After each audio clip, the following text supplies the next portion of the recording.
Well, welcome to the Fluff, and welcome to some SCP reading. Jay, you are here. What a, what a pleasant surprise. I'm glad. I'm honestly, I'm glad that you wanted to join to watch. Very glad. By the way, sorry for the silence. I always mute my microphone while prepare everything else in the background. Hopefully this time we won't get any copyright issues like last time. And I just realized that iTunes is not gonna play any more songs because I pressed the wrong section. Hedrick is still thriving, but hey, it's an unusual. Don't worry. Oh, okay. By the way, give me a letter. Give me a letter of the alphabet, and I'll pick one song from that letter from my iTunes, and then we'll officially get this started, shall we? In the meantime, J. Okay, no problem. J is what you seek. Also, this always feels like makes me feel so tiny. I already missed the other mic and webcam. Okay. First let me window capture. That's the only thing I keep forgetting to do. Reading off. There we go. I also got the words back to work. All I had to do was click on another font and then the font back to the one I picked before. Okay.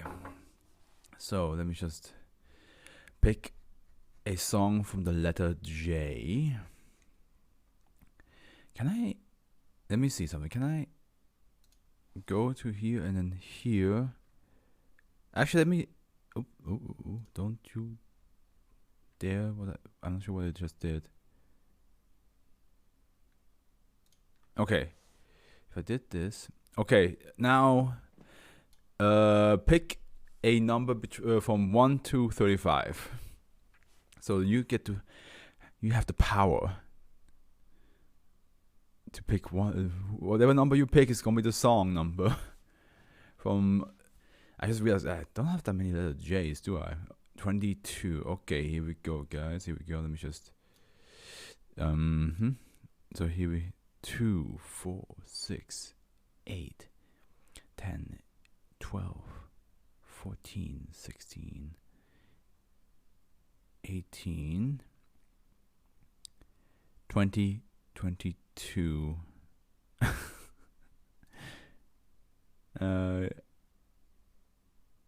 Do you want to clear song?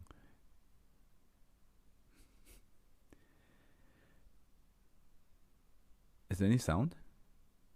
Oh, there it is. Well, that's a quiet song. Eh? It's not even really a song. It's 45 seconds long. Okay, well, that's basically that's the number you picked. A song from the Goofy movie. Well, a soundtrack from the Goofy movie. I had to buy the whole album to get Eye to Eye. So yeah.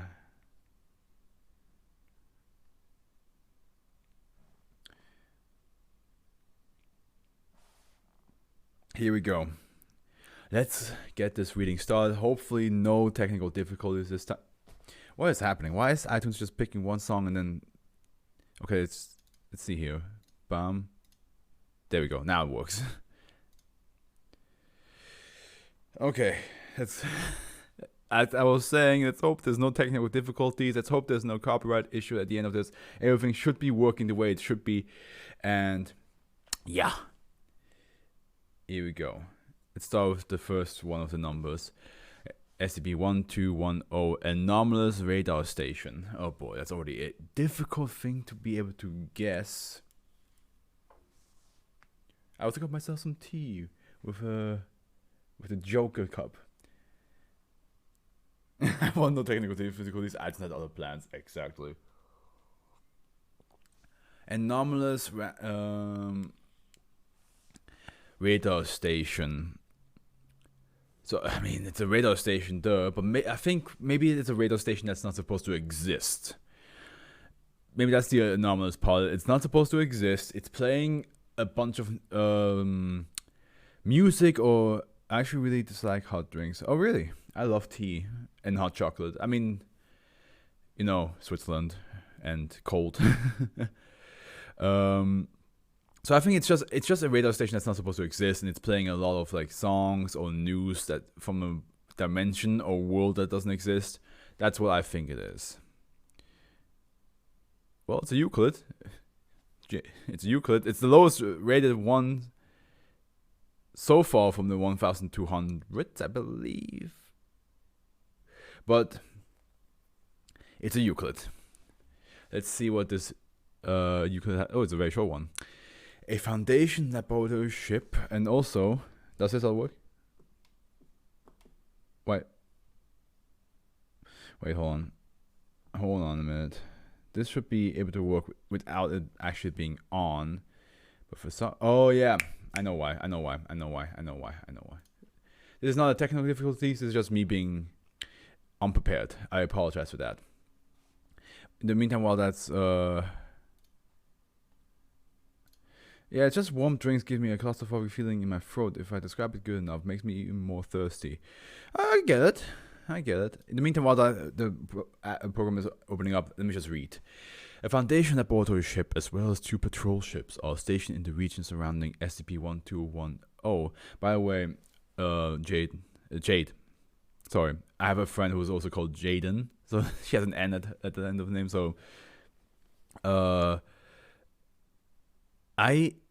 of the options for Twitch, the Twitch points, is that I do an ASMR voice, right? And that works super well with the microphone I have in London, because you actually can increase the sensitivity and decrease it. This mic that I'm using here, even though it has this beautiful arm stand and it has this beautiful like filter and everything like that on it, it is a set sensitivity. I cannot change it. So I have to be extremely close just for it to be able to hear me well. I mean, it can still hear me well from here, but I'm just saying, like, it ASMR voice with this is extremely difficult because yeah, that's unfortunate. It's so annoying because it's a good mic, but it's just I cannot change the sensitivity, even if I get the program for it and all that stuff. Okay, let's go on. In the region surrounding SCP-1210 at a range of no less than 10 kilometers. S-2 remains active. Expedition 2 or experimentation with SCP-1210 for more than 5 hours after recorded missions event may only be performed with prior permission from at least 2 level 4 personnel. Infrared and visible light photography by the next overpassing surveillance satellite must be scheduled immediately after a recorded emission event. Here is a picture that says a secondary bunker located near -2. And here you have a nice full screen image. Okay, let's see what -2 is even all about first, before we understand what this picture means, the whole thing. The area surrounding SCP-1210 in a radius of 15 kilometers is marked as off limits on all official maps, and radar or watches to be maintained using unmanned aerial vehicles, UAVs. Civilians attempting to approach SCP-1201 must be detained and questioned. There's a lot of SCPs in this. There's a lot of SCPs that have a certain radius that is off limits. I wonder how much of the world is allowed to be even walked on before, like, the Foundation's like, no, you can't go through here.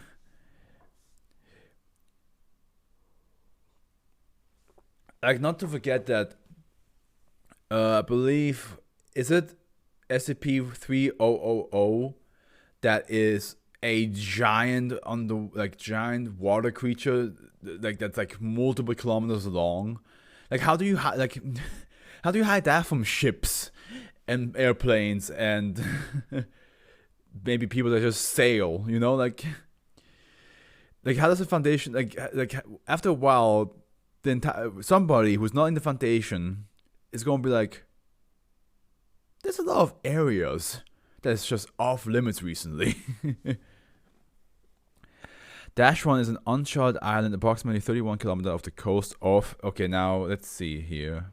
Yeah, here's the thing. It needs to be voice meter input. Yeah. Now I can hear myself twice, and it should work. Now let's see here. Let's do a that's rough, buddy. That's rough, buddy. There we go. Oh yeah, Jade. Afterwards, if you're still down for like a half an hour, how about like you give me a couple ideas of like sound bits that I can install, and we can like just I'll be on the Discord general chat, and you can listen to me on there if you want, and I'm just gonna be like, oh yeah, just give me ideas. But yeah, let's see here. Radio Demon. There we go. So here we go again. 31 kilometers off the coast of. That's not supposed to happen. I see, because I'm pretty tired. It doesn't have to be today. We can also do tomorrow. Why was there? Okay, so background. Can we have that not happening? Wait a minute. How did I do it in England that I didn't do the? Did I just? If I do this. Yeah, that's not possible.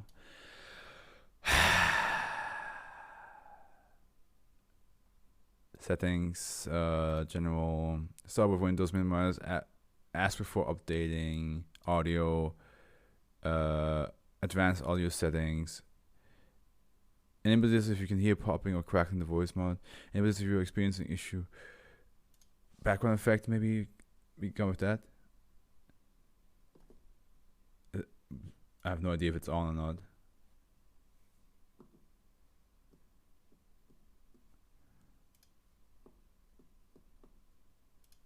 What is happening? Well, now we have technical difficulties for sure.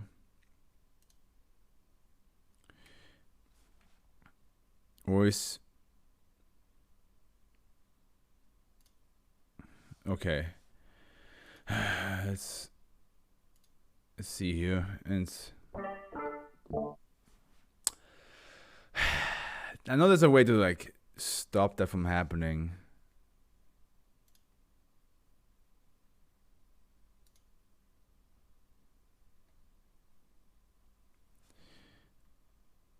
That is.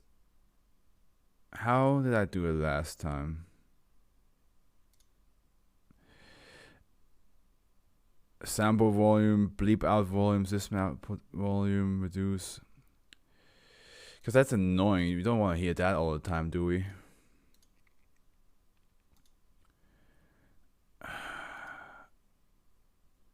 Background effects, pitch, evil. I'll just don't do that then, I guess. But I'll figure it out for next time. God damn it.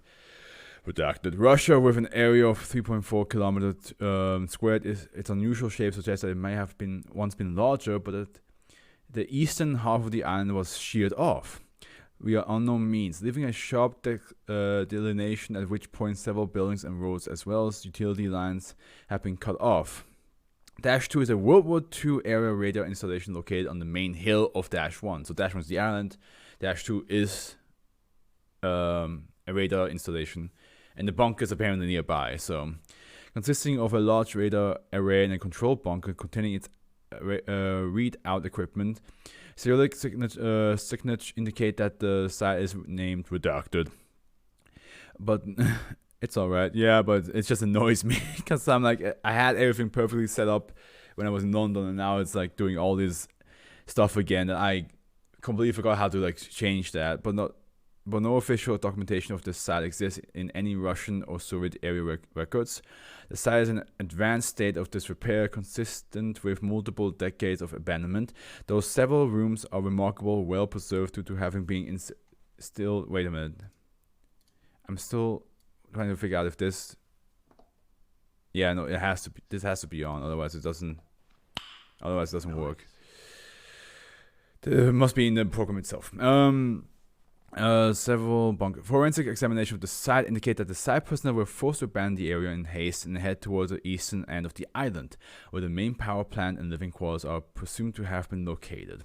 Despite having been disconnected from an active power source for at least 50 years, Dash 2 is still active and periodically generates low-powered anomalous radar pulses emission that radiates out to a range of approximately 9 km. The period of frequency of these emissions is unstable, not unable. But are usually at or about, and that's also pretty loud. So let me just. Well, it sounds loud on my side. So let me reduce that on my side. There we go. Meter per second is that ms? Are you sure about ms and 2 hertz? These emissions are also irregular and have been recorded, repeating as often as once every 6 hours and as rarely as once every 7 days. During each emission event, localized shifts in the area surrounding -2 occur that coincide with the propagation of the emission signal. These include, but are not limited to, changes in the topography of the seabed and ocean floor, changes in the local plant and animal life, as well as short-lived changes in the chemistry and organic content of the water surrounding SCP-1201.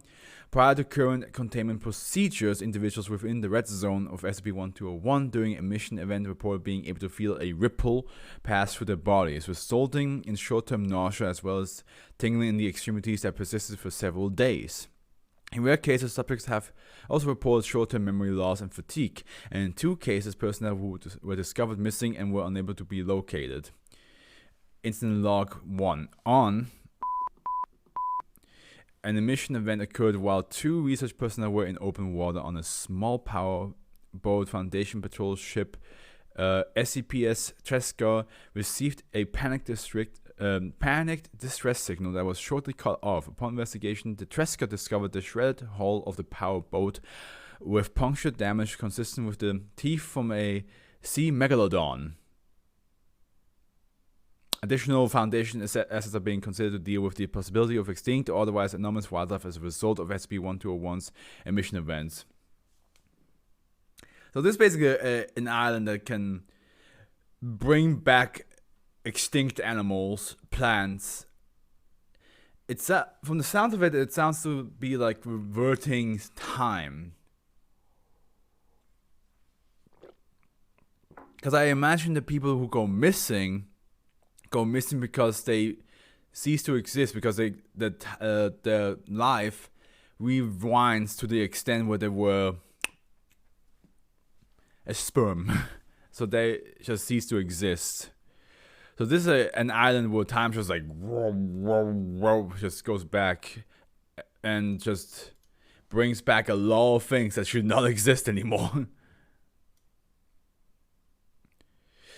Megalodons are my irrational fear, by the way. I love every animal except 3 specific ones, because they're absolute bullshit that should not exist. But I think every animal is awesome. Every animal is cool. Even the ones who look a bit freaky. I think that like every animal deserves to be alive and to thrive. And sharks, even though as a kid I was afraid of sharks, I think sharks are pretty dope now. But megalodons are an irrational fear of mine. The idea that I would jump into the ocean, because I already love swimming in the ocean in general. Like, I think whenever we go to Ibiza and we rent a boat and then go out and then jumping in the ocean, just feels really cool. It just feels awesome. I don't like swimming long in the ocean, but I just like jumping in it and having a quick dive and swim around, looking underwater, see the fishes swimming around and stuff like that. Love that stuff. But the idea of a shark so big that when it opens its mouth, it could fit 10 of you inside of it is just super freaky. Which ones? I assume you asking me which animals I don't like. Butterflies. I think butterflies are absolutely horrendous with how they reproduce. I hate mosquitoes. I think they have absolutely no use. I mean, except that there might be like small bits of. I mean, it doesn't exist anymore, right? Yeah, I mean, Megalodon. I mean, who knows? Who knows? Maybe they do. We just don't know. Butterflies, I don't like them because of how they reproduce. It's so disgusting. Mosquitoes, I just hate them in general. I think they are useless. I mean, of course, they're technically they are food for frogs and bats, but those animals can find better food anyway. Majority of the time, they do. I forgot what the worm is called, but there's like this one really thick worm, and it shoots out like a net-like proboscis, and it just looks disgusting because it does that little like, and then it just shoots it out of its mouth, and it's just this net thing like covering a surface, and it just makes me nauseous thinking about that one. That's why I don't. Like, out of all the three I mentioned, that worm is like the least it's the least harmless out of all of them, but like, it's just so nasty that I'm just like, I don't want to bump into it ever in my life. But yeah, botflies and mosquitoes are the two other ones I absolutely hate. King in the Castle. Wow, my god, this SCP reading might be tough for me to guess what the hell we're gonna get into. Almost spilled my tea. So if I close this now, it should still work. Yeah, okay, it still works. Nice. I just have to figure out how to get rid of that sound. Because I know there's a way to get rid of that. King and Castle. Okay, what if it's like a person that think it's a king, and whenever it walks into any establishment, everybody around it immediately treats it like royalty. So it's just a human being that walks around, and the moment it walks into any place that has multiple people and maybe a sitting place, it sits down, and everybody's just like something like, "Your Highness, yeah, Your Highness, I didn't know you were coming today. We didn't clean. We didn't prepare anything." And you're like, "Hang him!" And then everybody's like, "Yes, Your Highness." You know what I mean? Like, what if it's just that? It's just, it would be, if it's that, it would be a dangerous. If a dangerous person has that ability to just be like, "You do what I have to. You do what I say." Then yeah, that would be pretty risky. Well, that is a castle, and that's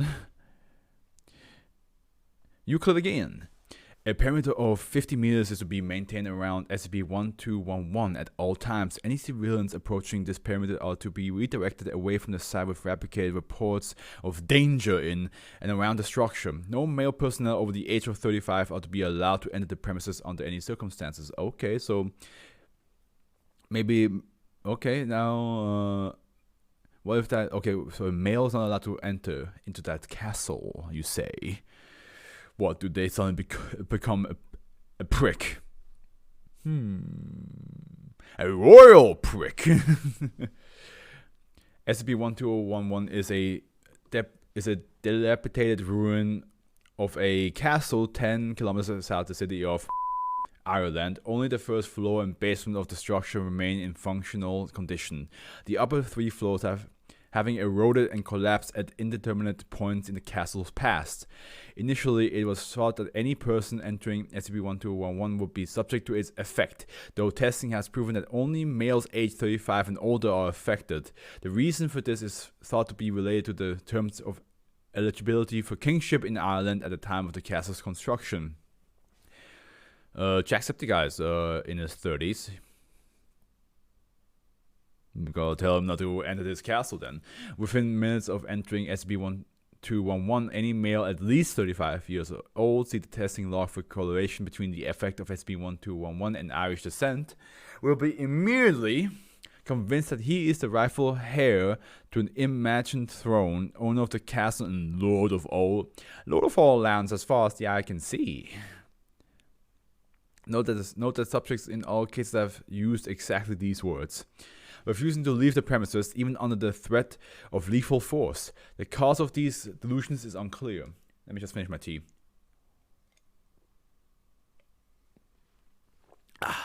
It's cold now, so that's why I was like, I need to finish it before it gets really cold. The cause of these delusions is unclear, though the effect appears to be much more pronounced in individuals of Irish descent. Subjects of exclusive Irish lineage may even attempt to subjugate any personnel in the vicinity. These attempts have occasionally resulted in fatalities and should be treated as serious assaults on Foundation staff. If left on site for extended periods, affected subjects will begin to live more and more in a fantasy where they are king during a time of war, pacing the interior hallway of SCP-1211 and whispering to themselves in the Irish language, even in cases where the subject had no knowledge of Irish before coming into contact with SCP-1211. Translations of such speech have proven it to be mostly threats of violence against imagined rival clans, and imagined scenarios of what the subject would do should any man challenge his right to be king. Left on site for long enough, subjects will begin to age rapidly. After 3 weeks of exposure to the castle effect, a man of 35 years will have visibly aged to approximately 80 years. Well, that sucks. Physical deterioration is difficult to measure after this point, as it continues to accelerate at a different rate for each subject. After 1 month, some subjects are observed to experience rotting of the skin, muscle tissue, and general deterioration of the skeletal structure. Others can take multiple months to reach this point. At no time has any subject expressed need of food, water, or sleep during this process, and no subject has ever died of old age while affected by SCP-1211. A subject that has deteriorated to such an extent that he can no longer pace the halls of SCP-1211 will invariably make for its basement and collapse there, still alive, at which point the walls will begin to build themselves around the subject. Any murmuring observed at this point will consist only of the Irish word for happy, again and again. All subjects cease to vocalize at all soon after this event. And then there's just become a skeleton in the closet, except in this case, a skeleton in the wall, which... Isn't that a Edgar Allan Poe story that that the person wanted to kill somebody and by luring them into the basement and then build a wall behind the person? Dr. Davidson, if I recall correct, because I read that story to one of my goth friends because she asked for it, and I was like, let me just. So I recorded myself reading that story, and I had like a little bit of like. Background music and then sent it to her as an audio file. And so far I know she really enjoyed that. Dr. Davidson research team has noted a 10% increase in the surface area in the remaining portion of the second floor. Weekly measurements are to be taken as testing continues on SCP-1211, and any further changes are to be reported immediately. Show testing log. Okay, test A, 5th, 26, 19... subject D1355, 36 years of age, native to the Ireland. Subject is equipped with a handheld transceiver and camera with a live feed to the research team's base of operation. Subject is instructed to enter and explore the ruins. Oh, he's not going to explore the ruins no more. He's going to explore his throne. Audiovisual log. View is of a long, dark hallway. Few details are discernible. So I cannot do an Irish accent, so I'm just going to read normally. D1355. Fuck, it's creepy in here. We're not getting as much as we should, but be on the video feed. Try to focus the lens. Subject can be heard fiddling with buttons on the camera. I mean, I could do a Sean Connery accent, like the fuck, it's creepy in here. Oh, shaken not stirred. Is it better? Is that better? We're making a note of the unusual darkness. Continue on. A large hall becomes visible. Much of the ceiling is missing, yet the video feed remains too dark to discern much detail. D1355, what do you see? We're still not getting much on the feed. It's so beautiful, or it used to be, at least. What is it? Report what you see immediately. Subject does not reply for slightly over 1 minute. Bond, James Bond. It's just that's what he says. Instead of becoming a king, he thinks he's James Bond. My name is Bond, James Bond. Speak up, son. What do you see in there? It's mine. What? What's yours? It's all mine. They'll never get it. You aren't making any sense. Explain yourself at once, or we'll terminate you and get somebody else. D1355 remains unresponsive, muttering to himself. The camera is abruptly dropped. The camera continues to record for 3 subsequent hours, during which time D1355, yeah, I read it correctly, slowly wanders in and out of the hall. At the 2-hour mark, a scream is heard from outside the hall in a language that none of the researchers speak. The last hour of the footage is similar to the first 2 hours. Researchers note SCP-1211 seems to somehow alter the mindset of those who enter it. I'm requesting permission to experiment further, Dr. Davidson.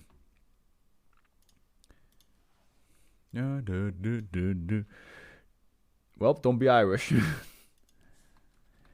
Well, don't be a guy. Don't be 35 and be a guy or be Irish around this one. That's what I learned. Irresponsible competition. Oh boy, man, I am not getting any. My improv skills right now are shot because I have no idea. Irresponsible competition. I imagine it's a competition. So it's like a sport. It's a sport. You have your competition. You have your rivals. But for some reason, the person next to you seems to get injured a lot, but he seems to just ignore the injuries. Just goes on. I'm listening, by the way. Sorry for not being too talkative today. That's okay. It's fine. You do you. Don't worry about it. Don't worry. Forget about it. So don't worry. Don't worry.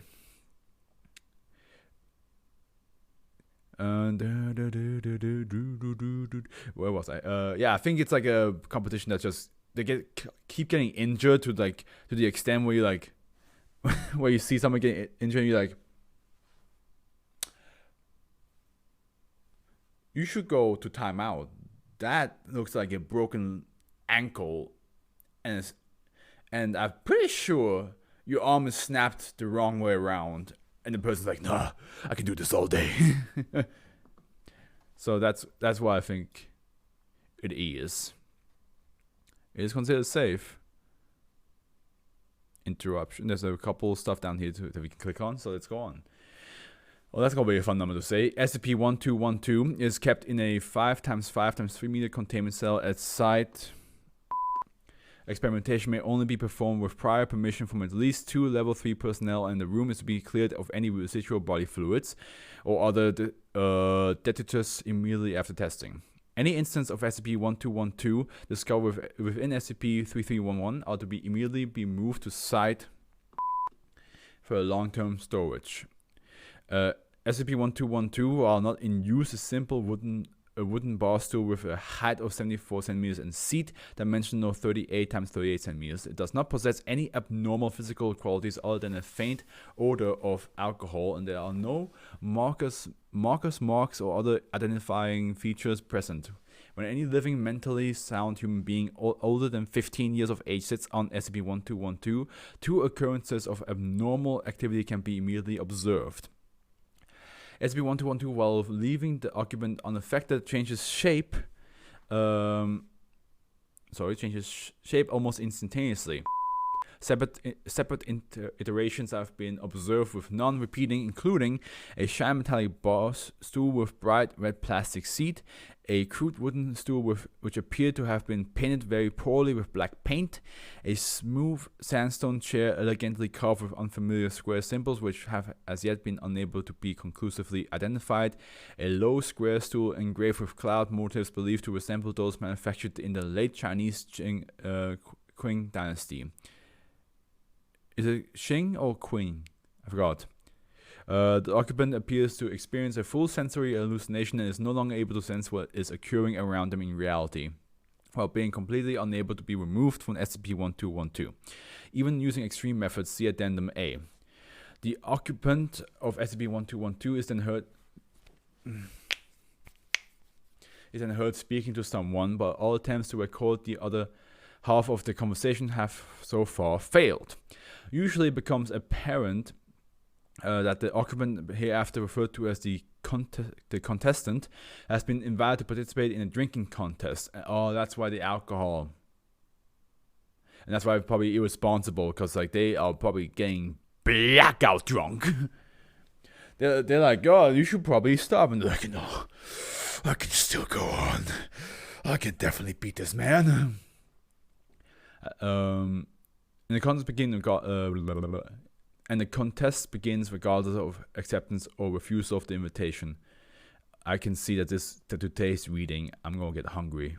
It's been a while since I gotten hungry doing an SCP reading, because I usually eat enough beforehand. Today is the first time I didn't eat enough beforehand, so I have some cookies over there, some cinnamon cookies. Well, yeah, look at this, little Zimtsterne in German. So I might have to like snack on those after a while. I don't like eating on stream because I feel like people might hate that. So I'm trying to like prevent that from happening. Drinking is something else, but eating, I feel like a lot of people are like mixed about that. So I usually try to prevent eating, especially if it's like something like crispy, like chips. I try to prevent eating on stream. Just eat something. Yeah, I know. If you're hungry, I'll wait a little bit, and then I think after like halfway point, I'll start munching on those. All surviving subjects agree that the invitation includes two phrases similar in content to "You must drink with me," in memory of those who sat where you sit and lack the strength to understand the limits, and "We must curse those who were weak and honor those who were strong." Sometimes the contestant is spoken to in a language they do not understand. Attempts made to bridge the communication barrier fail and events proceed as normal. The contestant then willingly or forcibly appears to mime the following actions in sequence: taking a container of liquid form a surface in front of them, placing it to the lips, drinking its contents in one smooth motion, then slamming the container back down onto the surface. There's always a period of between 30 and 50 seconds between each sequence, presumably as the contestant waits his or her turn. The contestant is always capable of speech, but is always interrupted by the drinking action. No interference of any kind appears to be possible. Do you drink, Jade? Like, do you like alcoholic drinks? I don't drink. I don't like beer. I don't drink wine. Anything like that. I like cocktails, but I don't drink enough to say that I drink it. You know what I mean? Like, I think in a year, I usually have like 1 or 2 cocktails. I really don't drink that much.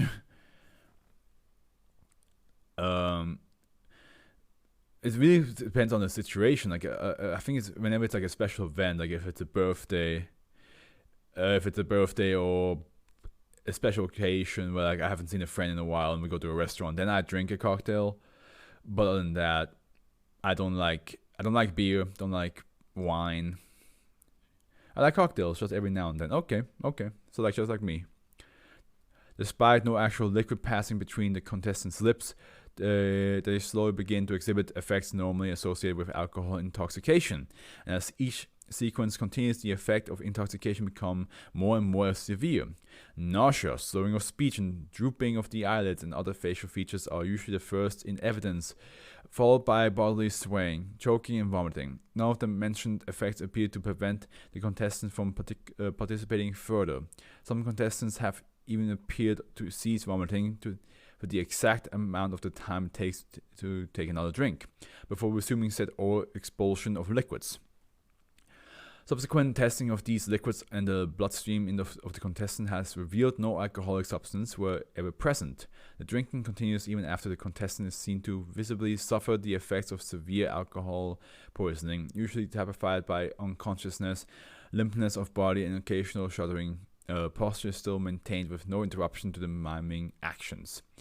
The contest will only end when one of the two conditions are met.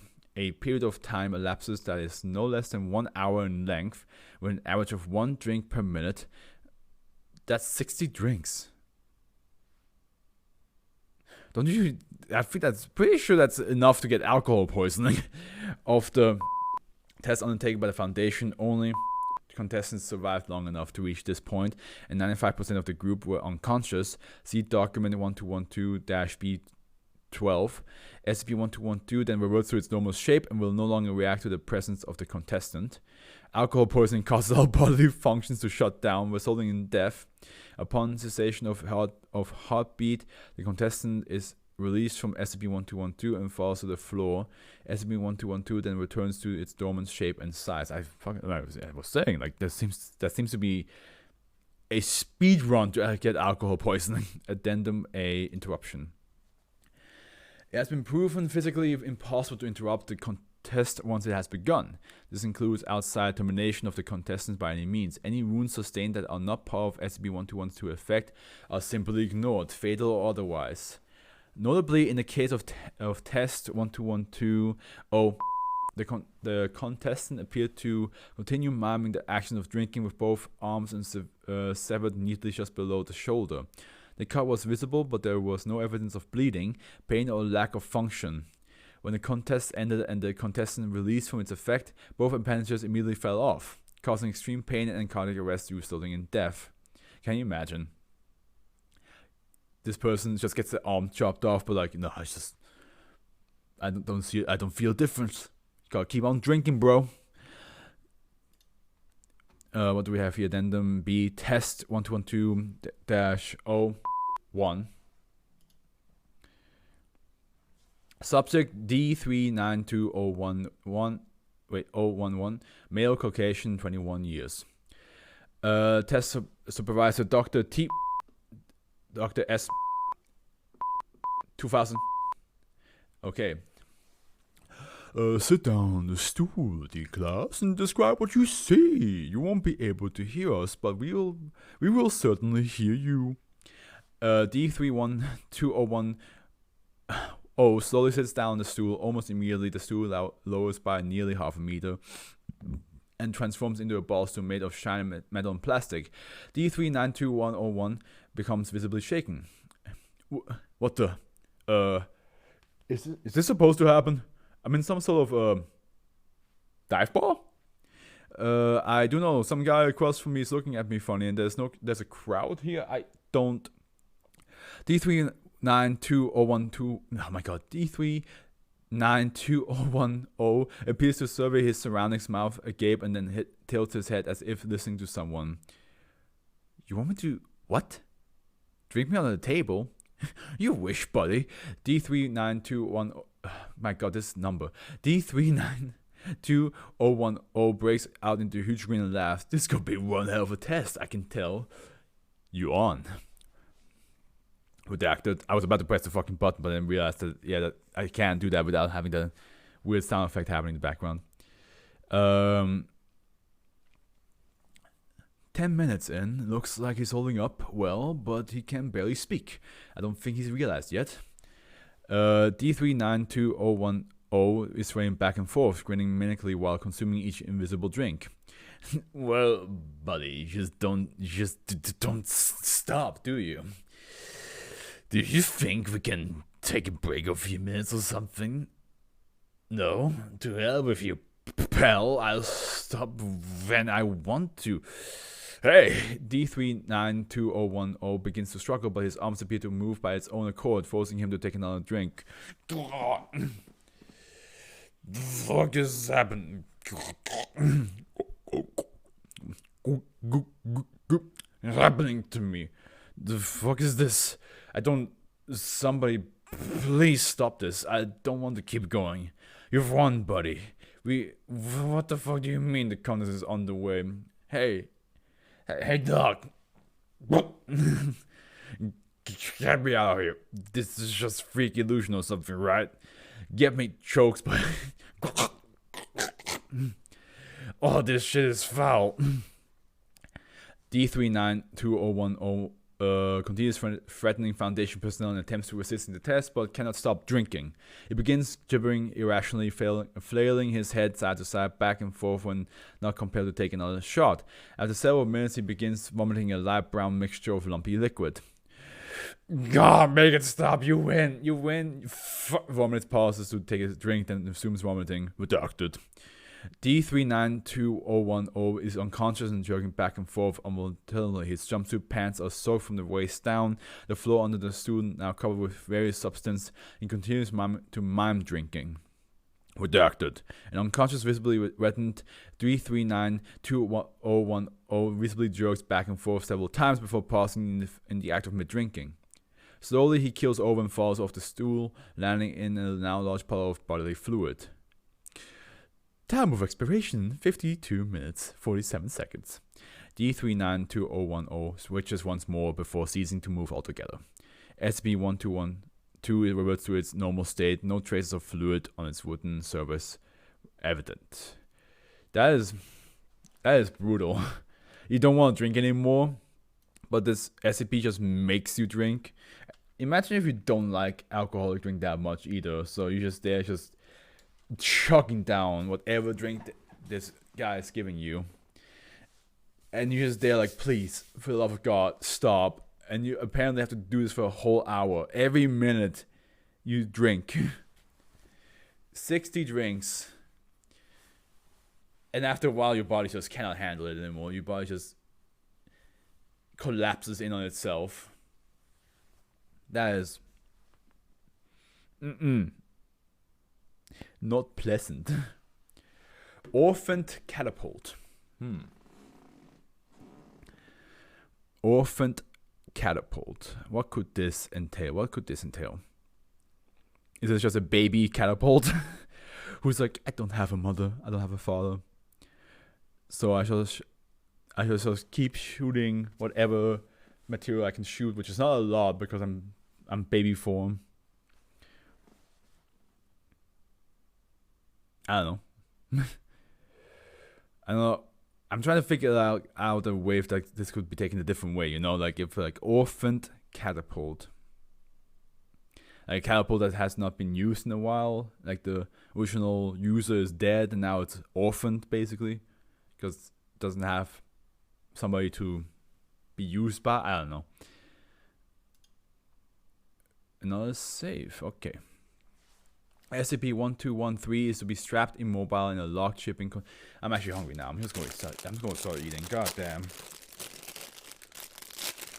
I'm getting the hunger. Not fatigue, but like like sometimes when you're hungry, you just want to eat something, right? But sometimes when you're hungry, your body just starts to act in a different way. Like my body, when I'm like super hungry, gets like a bit shaky and weak. And that's like when I'm like starving.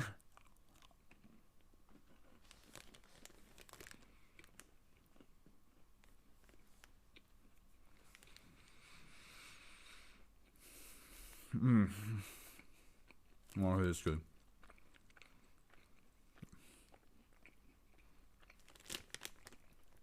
This gives me a sense of Christmas.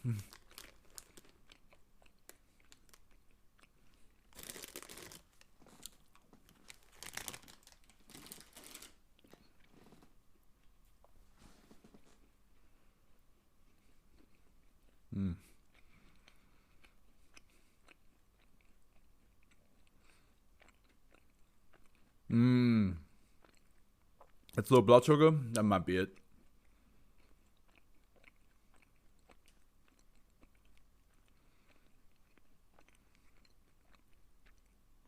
That would make sense.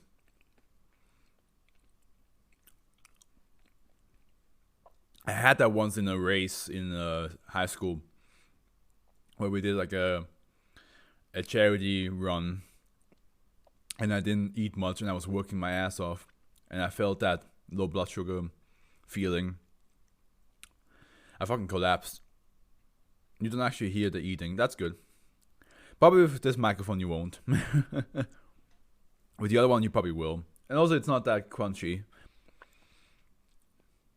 But yeah, man, I ran and I felt a low blood sugar feeling.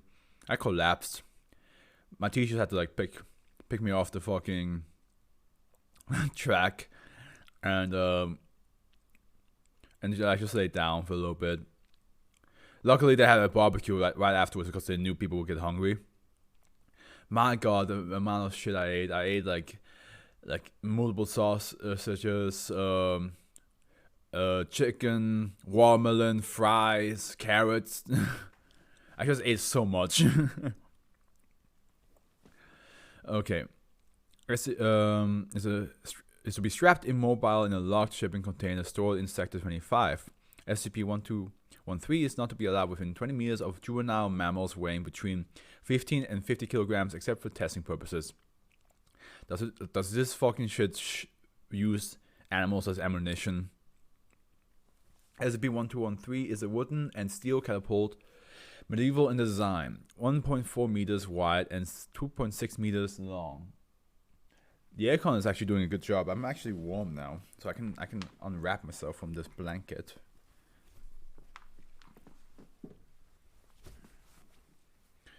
SCP-1213 is capable of autonomous locomotion on its 4 wooden wheels and of operating its firing mechanism by an unknown method. Aside from its enormous movement and operation, SCP-1213 has no unusual physical properties. Given space to move, SCP-1213 will haphazardly explore an area. Should SCP-1213 encounter a suitable subject, SCP-1213 will transport the subject into the basket on its firing arm by an unknown means. SCP-1213 must be within 10 meters of its subject in order to transport it. SCP-1213 will then launch the subject at the nearest flat vertical surface. After launching it, I think that A is not supposed to be there. After launching it will remain stationary, emitting a sound similar to the content purring produced by felines while it resets its firing arm. It's a cat. It's a cat catapult. SCP-1213 will then resume its haphazard exploration. SCP-1213 firing arm can be strapped down by any strapping will break should SCP-1213 launch a subject. It's just a cat going around the house, and instead of knocking things from a table, it shoots things across the fucking field. SCP-1213 favors infant to pubescent mammalians. Mammalian? Is it mammalian or mammalian? Because mammals, right? Mammalian subjects that weigh between 15 and 50 kilograms. SCP-1213 has also been known to launch subjects with dwarfism on occasion. Oh no. SCP-1213 was found in a farming town in England after several unexplainable cases of dead children and small animals that were reported as having been hurled into walls at a high velocity. Oh my god, that's fucking brutal. Imagine. Oh no. Imagine being a mom, letting your child play in the field, and there's this fucking catapult just rolling up, and it just picks up your child and just flings it across the field. Oh no. Imagine being a pet owner and seeing your dog having some fun in the field, and suddenly this fucking catapult just like rolls up and just goes, just purrs loudly, and suddenly your dog gets like fucking lifted up by magical means and just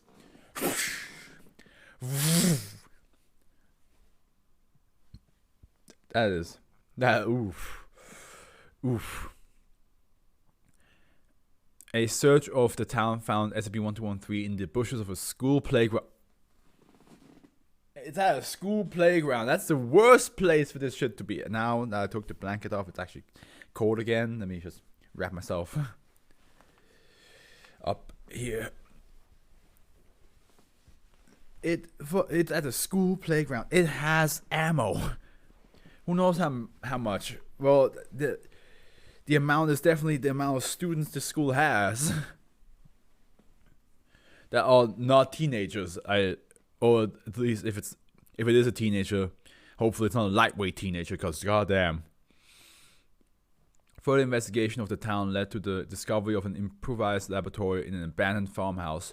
Much of the laboratory was destroyed by an explosion, presumably caused by the large defunct device that was the focus of the laboratory.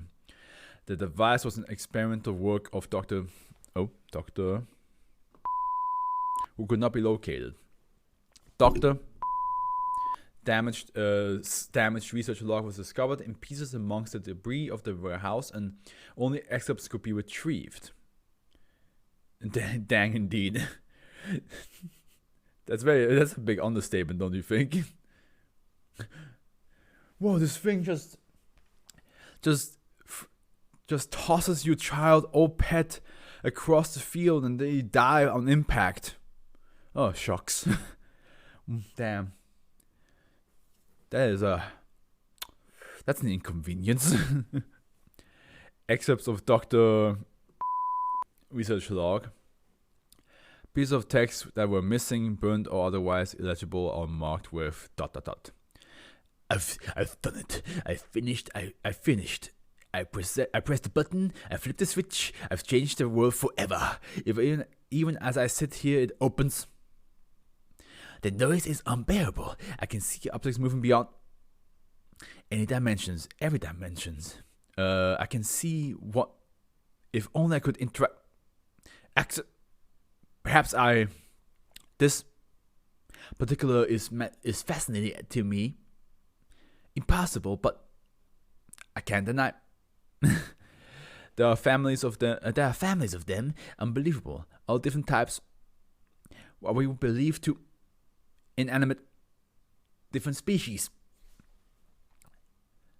The tire iron seemed particularly admirable. Somehow, whatever I did, it worked. But he is now in this. I think it's separated from its parents. I've grown fond of it. No family of my. So long. Alone working. It's abandonment here. Grown in anonymity. I can't keep it. Huck. I can see. Should reduce mass. Step down is safe. But I can't find Hurley, and he named the catapult Hurley. Found splat. Robert like a tomato. Oh my god. Oh my god. What have you done, mister? You created a catapult that just wants to keep throwing stuff. It just looks at everything, goes this bitch empty yeet with everything that it finds.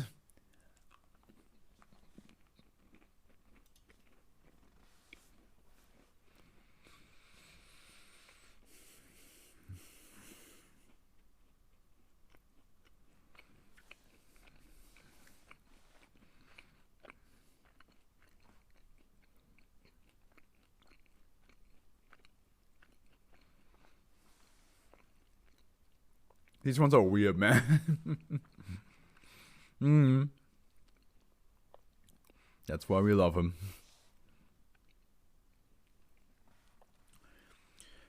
Anomalous random number generator. God damn it. We already had anomalous radar station. And now we have anomalous number generator. Great. I don't know.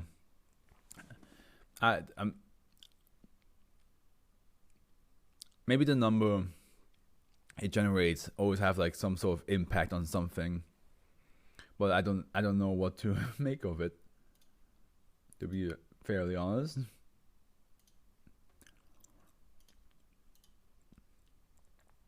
Oh god, this is gonna be a long read, isn't it?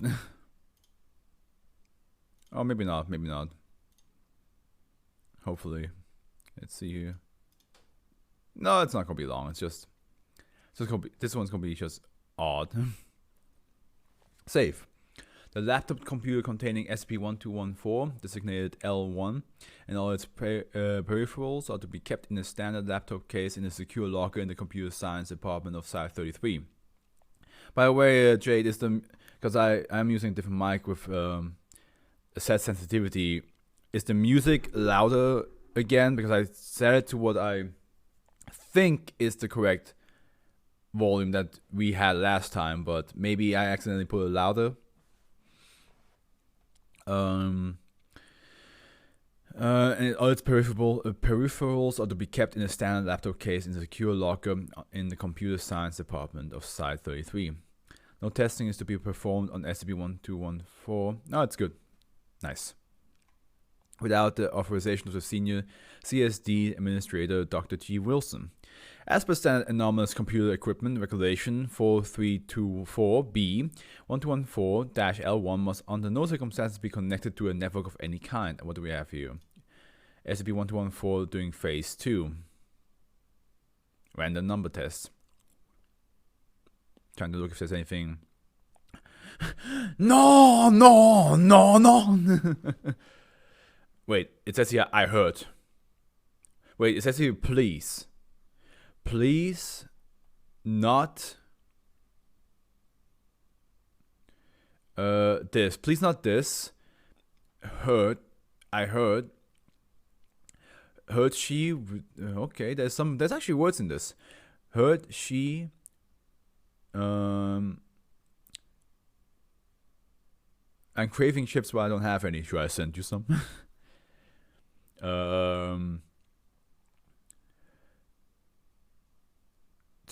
Heard, please, no.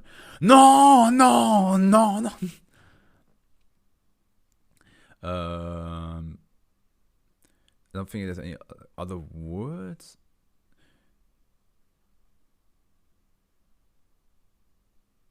Wait, pain. There's pain. Okay. Stop. Must be something like stop this pain, probably. Okay, so there's actually words in these number generators. Okay. S1214-L1 is a standard Dell XPS Ultrabook laptop computer, including power supply and mouse. Software installed, includes the Microsoft Windows 7 operating. Did I do the stopwatch thing? I did. Yes, good. Operating system and Microsoft Visual Studio 2012. Several coding objects can be found in the documents folder of user. Most of these are in programming exercises in the C number programming language. SCP-1214 is a project also written in C.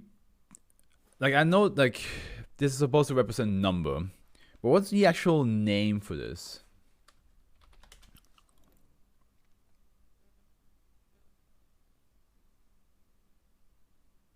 Okay, hold on. Maybe just because I know nowadays people see it as hashtag, right?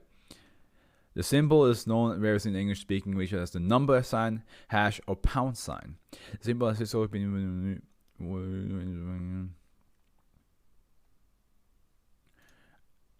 word is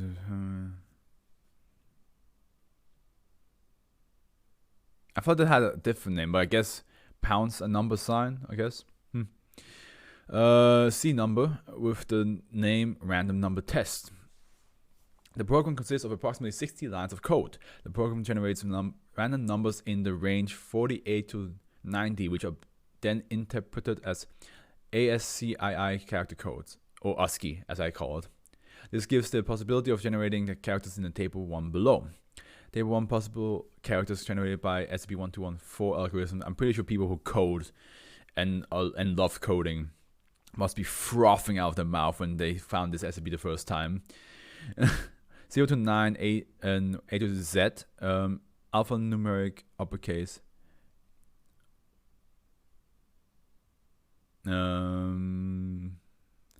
Colon, semicolon, less than, equals, greater than, question mark, at sign.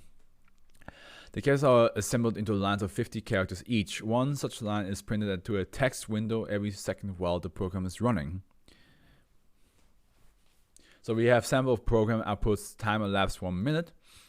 Let's see if there's anything specific in here to read. I also wonder if you have a way to like read this program, if you put it into like a program reading app, if it actually like something pops up, you know what I mean? Like if this is like legit, like you just post it somewhere and some sort of image or sentence comes out. but I don't see any words in this one this time. The anomalous properties of SCP-1214 can be hard to detect at first. However, running the program output through a stochastic analyzer will show that while the output begins by following the expected pseudo-random distribution used by modern computers, this will gradually change the longer the program is allowed to run. Eventually, patterns with an unexpectedly low probability will begin to emerge. Okay, so this is meant to not have anything unless you let it run longer. Time of program output, time elapsed, minutes. So now let's see here. Fat.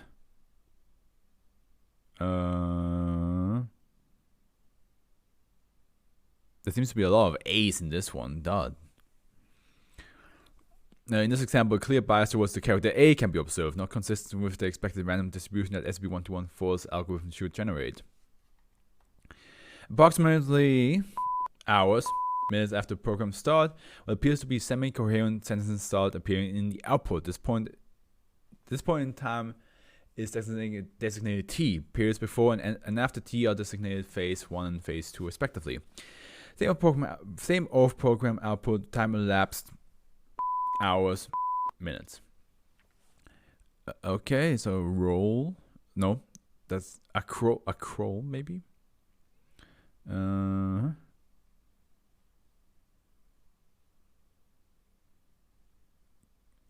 Example of words found in the output during phase 2. Underline and identify words in the example. Make it stop, stop, make it stop, please, please, no more, please. So whatever this program is, it's suffering. Maybe trying to add all these hours tortures the program somehow. At plus minus 3 hours after start of phase 2, the frequency of identifiable words starts to drop. At the same time, bias towards long strings of the same character starts to slowly increase. Additionally, the number of the different characters in the output begins to diminish. As if the probability of them appearing as dramatically decreased, this is designated phase 3. Sample of the program output, time elapsed, hours, minutes. Oh god. Example of output during phase 3, test run 14, probability for characters A, F, L, O, and Y has dropped to 0 or near 0 to do not appear in the output again during S1214-TR14. Phase 3 continues as described with further variances. The longest test to date has been -TR27, where SCP-1214 was run for days and showed a percent reduction in the character set during phase 3. Stopping and restarting the SCP-1214 program results in the repetition of phases 1 through 3 with slight variation in program output as well as the length of the respective phases. The current theory is that the diminishing probabilities observed during phase 3 will continue. Only one character remains in the output. Calculations show that such result would require the program to run for somewhere between and days. Additional, after the occurrence described in Addendum 3, SCSDAG Wilson ordered testing of SCP-1214 to be suspended until further notice. Addendum 1. Standard electronic contamination tests, SECT, have proved negative. SCP-1214 does not appear to be able to infect other computers, and copies of SCP-1214 program will not exhibit anomalous properties. Addendum 2. Acquisition log. -L1 was retrieved by agent from the campus dorm of University after a persistent rumor that had circulated among the students that there existed an experimental program that behaved funny if executed over a period of several days. The rumors were exaggerated and ranged from speculation about rogue government AIs to impossible patterns seen in the game of life. Fortunately, the owner of -L1 appeared to have shunned the attention that this was generating, and exposure was therefore kept a minimum. After acquiring the item, agent deployed a Class 4 worm in the university network to monitor data traffic for further indication of SCP-1214. While similarly active so far, none has been detected. Addendum 3 incident report. Oh, that's the one I already opened. So the test lab 2-2 test run 28 was started with the goal of letting SCP-1214 run for double the length of -TR-27. Standard video capture OCR scanner setup used to be to record SCP-1214 output. Personnel assigned to -TR-28 was lead researcher Dr. H and research assistant Dr. P. Phase 1 completed according to expectation. However, at minutes into Phase 2, the following words, quite different from the Phase 2 data acquired up to the point, appeared in SCP-1214's output. I heard,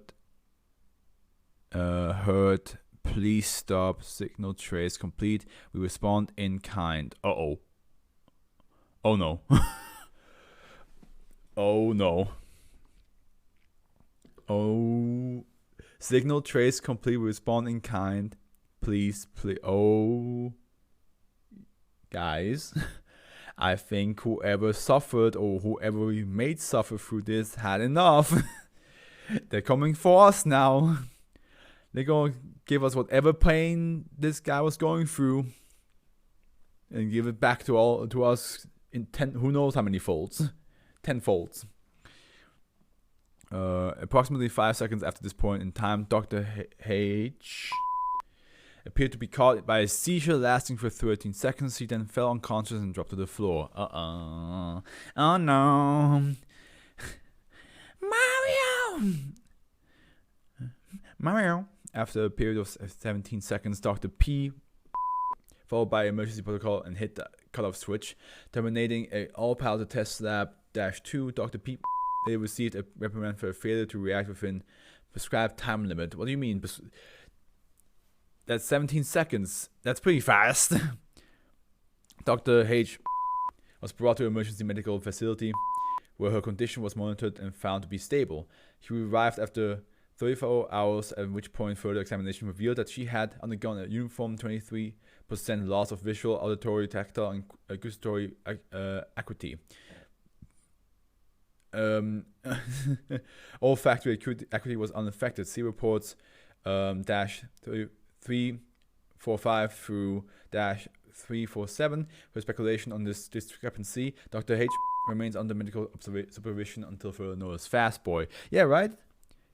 Like, he witnessed, that was research assistant witnessed their superior having a seizure and collapsing, and then 17 seconds, like, out of, like, confusion, first of all, shock and confusion, then decided to, like, hop for that emergency button to, like, shut everything down pretty quick. They could have just stood there for, like, solid 2 minutes and be like, whoa, Sensei, talk to me. What's wrong? You know what I mean? Like, they could have done that. But no, of course not. The Foundation's like, that was not fast enough. You gotta be faster than that. If you want to save lives, you gotta be faster than that. Get good. I will say, at first I was kind of like confused where this was going. I was like, what are we doing here? But then, like, the fact that the SCP itself, like, the program was like, please stop, it hurts, and it's like, trace found, signal pinpointed, we will respond in kind, and you're like, oh no. You know what I mean? Like, imagine you read that after, like, who knows how many experiments doing with that SCP, that it now figured out where you are, and it's like, it promises you, like, oh, I'll do the thing you did to me now. I'll give you exactly what you did to me.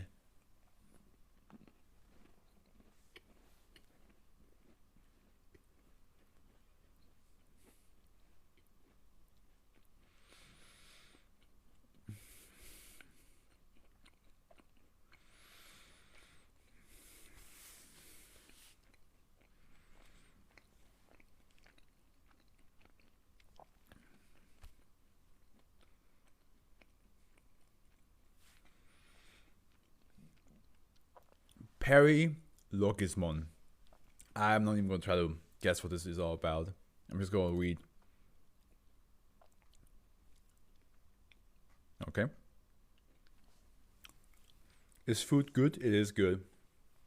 It is delicious. I have 5 packages of microwave popcorn that I'm ready to like open one after the reading and just mangiare, just chow it down.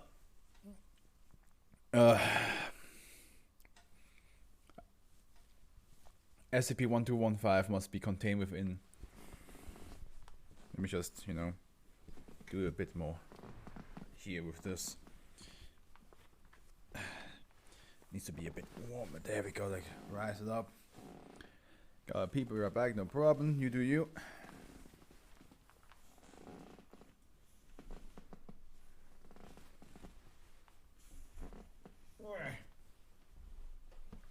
There we go. Now I'm more of a blanket burrito. Yeah. Yeah, now I'm nice and cozy. SCP-1215 must be contained within a locked room, pursuant standard level 2 moderate threat. Tab 3 visual stimuli. Mind-altering protocols access requires written approval. Due to the object's age and fragile nature, SCP-1215 must be maintained in a hermetically sealed chamber of inert gas with extremely low humidity at a temperature of 10 degrees Celsius. SCP-1215 should not be exposed to ultraviolet light for longer than absolutely necessary. Routine inspection and maintenance as necessary to be performed twice monthly by religious Class D personnel certified in the care of rare books and manuscripts. Cooperation with these Class D personnel is ground for indefinite suspension of the termination. Failure to comply with these measures will result in the object's significant damage and/or destruction. Personnel exposed to SCP-1215 are to be placed in isolation for their own protection and the protection of other personnel. A sincere confession and repentance of one's sin to be qualified priest of the affected personnel religion, even for religious traditions which do not include a confessional rite, has been shown to cause the effect of SCP-1215 to subside over the following 24 to 48 hours. For non-religious personnel, confession to individuals holding doctorates in philosophy have proven effective in approximately 60% of cases. Personnel who cry while confessing generally recover more quickly, and if not religious, have higher likelihoods of recovery. Non-D class personnel who are asymptomatic after 14 days may resume the previous duties after the successful completion of a psychiatric examination. SCP-1215 is the 4th century illuminated manuscript written in medieval Greek on vellum. It was recovered from the archaeological dig of Byzantine monastery in Turkey. You know what? I'm going to raise the mic a little bit because I keep bumping it with my. There we go, with my hand. There we go. That should be okay. Turkey. Illustrations are decorated with both gold and silver. The manuscript is a variant of the Perilogismon, apparently an original copy written by the work author Evagrius, the Solitary Ponticus, 345 till 399 CE. A Christian monk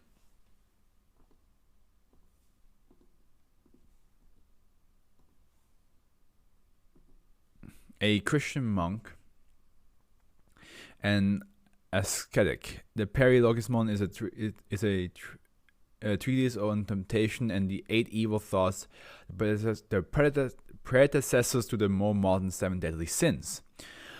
Oh. The text of SCP-1215 varies applicably from other copies of the work. Individuals exposed to the text or illustration within SCP-1215 have their behavior altered, though these alterations do not appear to manifest themselves until the individual leaves the immediate proximity of the object. Subjects exhibit behavior consistent with one of the 8 evil thoughts described within the manuscripts. Gotta say, 8 evil thoughts doesn't sound as potent as 7 deadly sins. described within the manuscript. An analysis of personnel and D-class on the SCP-1215's influence suggests that the alterations to their behavior are based on the prior personality. Additional testing for a statistically significant sample is ongoing.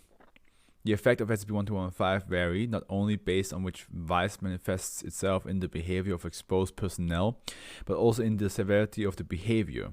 Currently, symptoms are divided into 3 phases. Phase 1, initial.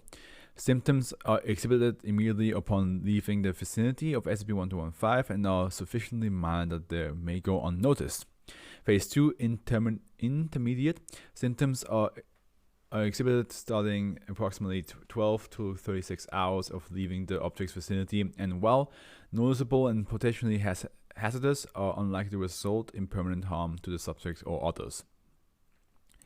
Terminal. Symptoms are exhibited starting after approximately 48 to 96 hours after leaving the object's vicinity. Phase 3 symptoms often result in significant harm to the subject and personnel nearby. Observed effects of SCP-1215 are as follows, though no subjects exposed to SCP-1215 have been known to exhibit more than one of these effects. If it's alright, I'm gonna go rest a bit. Yeah, no problem, just go. I'm grateful that you watched this far, but if you're not feeling so hard, or if you just want to rest, that's perfectly fine. Just do you. We talk tomorrow anyway.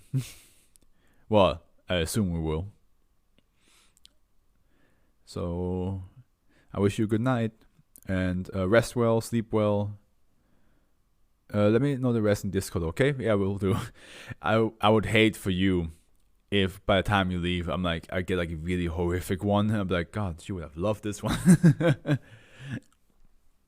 But this time, hopefully, there's no technical difficulties with the Twitch VOD. So if there is a really horrific one, you can actually watch it in YouTube the next day. So see you in a bit. Bye bye. Okay, so we have gastrimagia, gluttony. That's definitely going to happen. I know it. Yeah, that's always the case, isn't it? Gluttony. The subject develops an intense and insatiable appetite. Phase 1 symptoms are minor feelings of hunger or thirst, consistent with not having eaten for several hours. As Phase 2, the subject is constantly eating.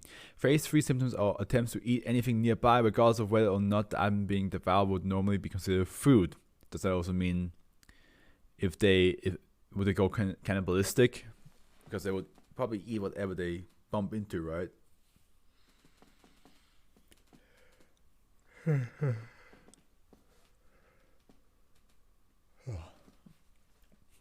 Pornea, lust. Okay, that kind of makes sense, porn. The subject develops extremely heightened libido. Phase 1 symptoms are minor feelings of sexual arousal. At Phase 2, subject begin to experience hypersexuality and low sexual inhibitions. At Phase 3, subject will actively seek out sexual gratification by any means necessary while simultaneously ignoring other bodily needs. While no subjects have remained in Phase 3 for long enough to confirm this, it is conceivable that an individual suffering from Phase 3 pornea effects could starve to death as a direct result of the symptoms, because they're not eating anything. I just want to jack off, bro. Just want to J.O. a bit. Philargyria, avarice. The subject develops excessive greed. No.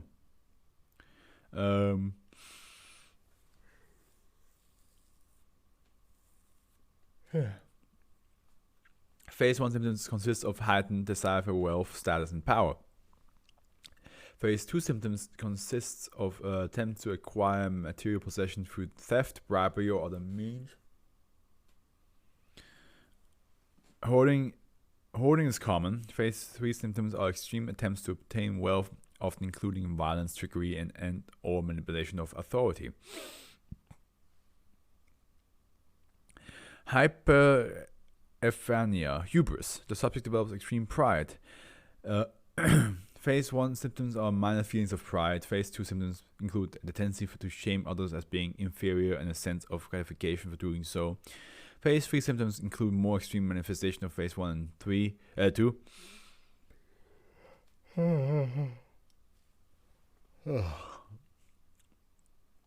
as well as insolence, contempt, and a tendency towards violence against anyone who is perceived to have disparaged the subject.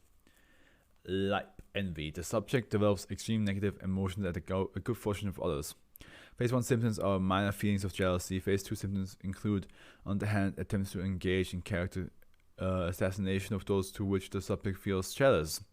Phase 3 symptoms are characterized by extreme negative behavior, including strong and persistent attempts at causing misery towards the object of the envy and sometimes violence.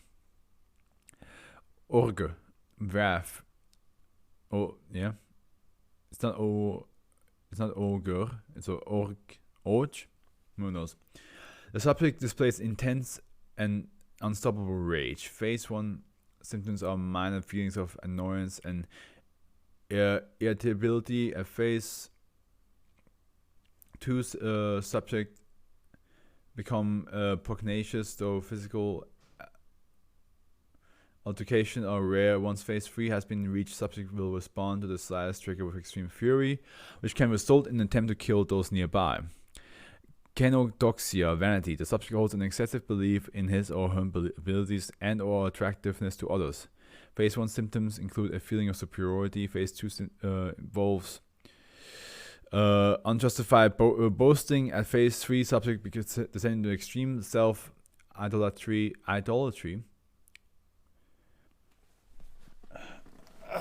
Note: while subjects display kenodoxia tend to do not cause direct harm to themselves or others, they tend to cause sufficient irritation to those around them that it is not uncommon for others to cause them harm.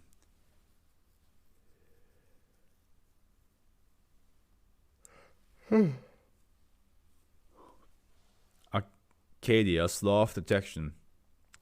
The subject suffers from extreme laziness and despair. Phase 1 symptoms include procrastination and minor feelings of sadness. Phase 2 symptoms are consistent with extreme case of general depressive disorder. The subject has extreme difficulty mustering the energy necessary to perform non-sensual tasks. At Phase 3, the subject becomes catatonic. Damn. I kind of like this.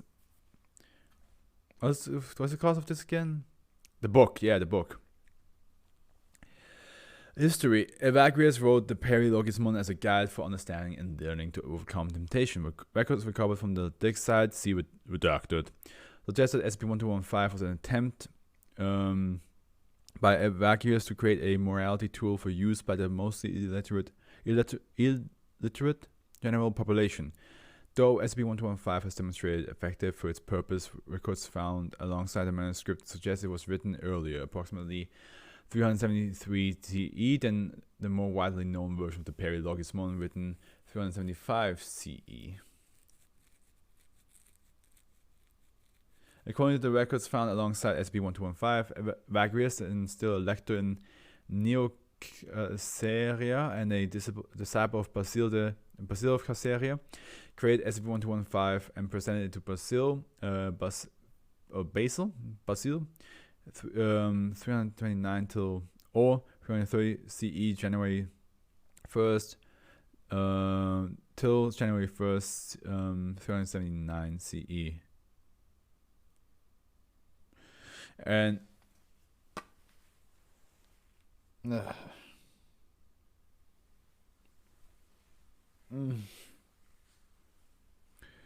an influential theologian later canonized as Saint Basil the Great, apparently rejected his pupil's creation, instructing it to be sealed away, and that all subsequent versions of the work had to be substantially censored. Evidence of this censorship can be seen clearly in Chapter 16 of the Perilogismon, where Evagrius writes, "I cannot write about all the villainies of the demons, and I feel ashamed to speak about them at length and in detail for fear of harming the more simple-minded among the readers."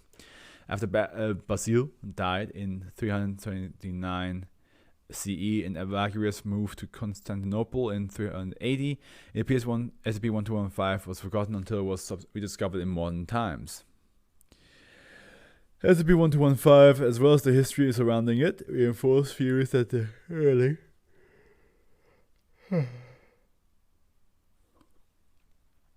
that the early Christian church was involved in the containment of paranormal and preternatural items. Saint Basil of Caesarea, who holds a very important place in the history of Christian liturgy, and is regarded as a father of communal monasticism in Eastern Christianity, as well as a major influence on Saint Benedict in Western Christianity, is credited with having written no fewer than 3 prayers of exorcism. Evagrius, beyond being the original author of what would eventually become a major tenet of Catholicism, the 7 Deadly Sins, and being a major influence on many layers of many later church figures, was accused of heresy later in life for his esoteric speculation regarding the pre-existence of human souls. The extent to which the early Christian church possible efforts to contain items of paranormal and preternatural natures affected the development of Christian ethics, practices, beliefs, in Western culture as a whole is now known at this time. I do like what it does with the different, like, 70 sins plus 1. I do like that.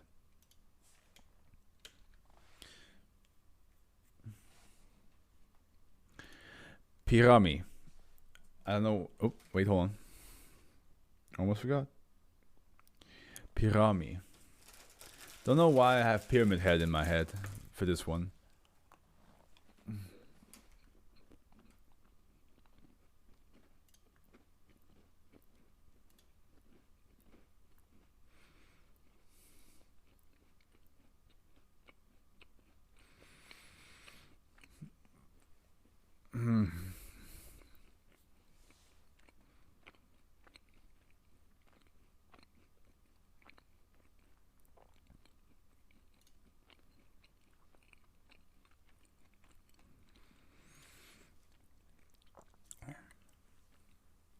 But, like, okay, pyramid sounds too close to pyramid, right? So I assume it has to do with something with pyramids. But all I can think of is Pyramid Head. That's an interesting picture. Safe. A base of operations site 144 has been established surrounding -1. Instances of SCP-1216 may be retrieved at a limit of 3 per day. In the event of exploration into -2, personnel are to be equipped with environmental protection sample 12 desert. Instances of -4, there's a lot of dashes in this one. Will be tracked by satellite from Site 144, and when located, temporary containment is to be set up. Temporary -4 containment is to consist of a concrete moored, gap-free wooden fence circumscribing the instance range. Given the nature of the sites at which instances of -4 appear, civilians are to be removed from the premises of any -4 containment site under the artifice of enforcing industrial safety standards. Upon anticipation of an often -4 instance, temporary containment is to be ended. In the event that there are no suitable sites left for the appearance of instances of -4, replica sites will be constructed in secure facilities and continually replenished with scrap metal. And what do we have here? Simple reconstructed from painted fragments of concrete that were broken when -1 was created, believed to represent an instance of SCP-1216. SCP-1216 is a species of pyramidal organisms native to an extra-dimensional space adjacent to Lenox. Is that how you say Lenox? Massachusetts. However, they do not exhibit several characteristics of living organisms, among them reproduction and metabolism. The organisms range in scale from 5 centimeters tall and 0.33 kilograms to circa 700 centimeters tall and 7,540 kilograms, but are otherwise identical in appearance and proportions. Instances of SCP-1216 have square pyramid body with a base length exactly 1.5 times in height, with a thin, flexible, bowed leg on each lower vertex. The legs are cylindrical and allow them to move in any direction without turning their bodies. They also have a pair of curved, cylindrical, flexible antennae attached to the uppermost vertex of the body.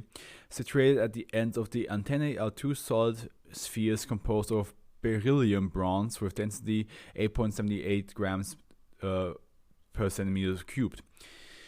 Except for the beryllium bronze spheres, instances of SCP-1216 are composed of an anomalous protein, henceforth pyrimidine, which seems to be similar in structure to chitin, except that it has a bulk modulus and density comparable to that of cobalt. Pyrimidine partially blocks EM radiation, does not break down chemically.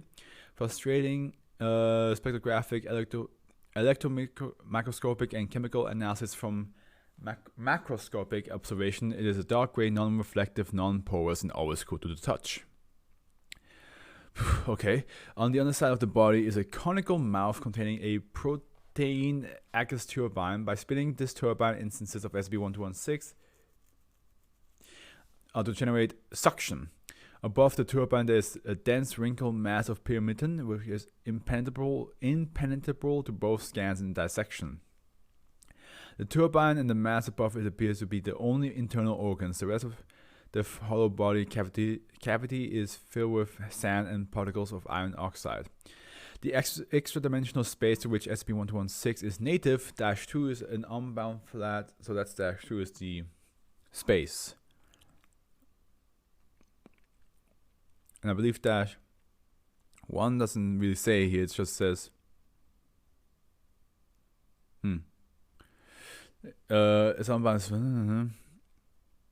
expanse is lit by a small stationary sun located at 48 degrees Celsius above the 48 degrees above the horizon and 66 degrees east from due south.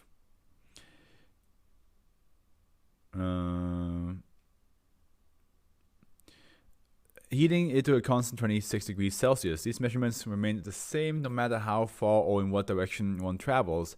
It is of note that powered flight is not possible within -2. By process of elimination, it appears to be an unknown quality of the atmosphere. At current estimates, there are about 5,100 instances of SCP-1216 of various sizes inhabiting -2. That's quite a lot.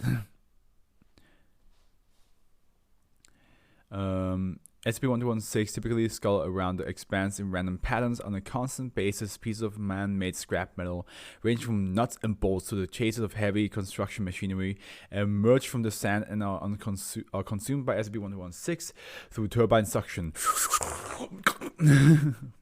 SCP-1216 gain no mass from consumption. X-ray fluoroscopy fluoroscopy scans show the metal entering the dense organ in the center of the body and subsequently disappearing.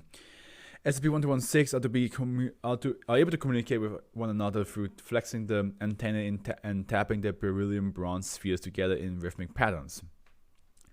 This produces a clicking sound that echoes for a far longer time than can be replicated. Larger instances of SCP-1216 will produce deeper sounds, move more slowly, and eat larger pieces of scrap metal. I have to ask a friend something. SCP-1216 do not regard humans as threats and make no attempts to interact with them.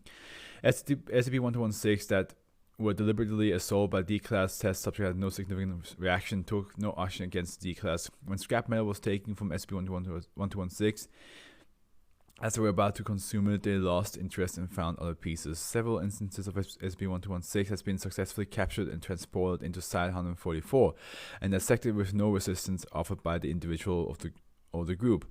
Dead instances of SCP-1216, the term is ambiguous given the lack of life signs, although they do not stop moving when dissected are replaced after some time, but by -3. God, there's so much happening in this pocket dimension of weird alien-like things. Well, pyramid-like things.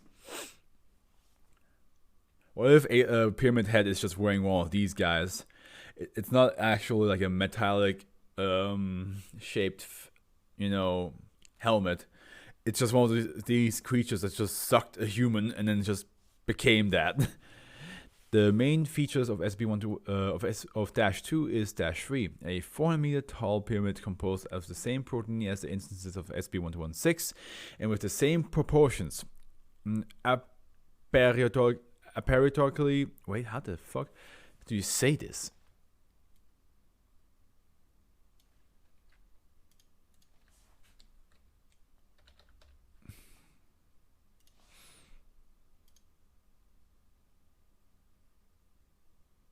Aperiodically.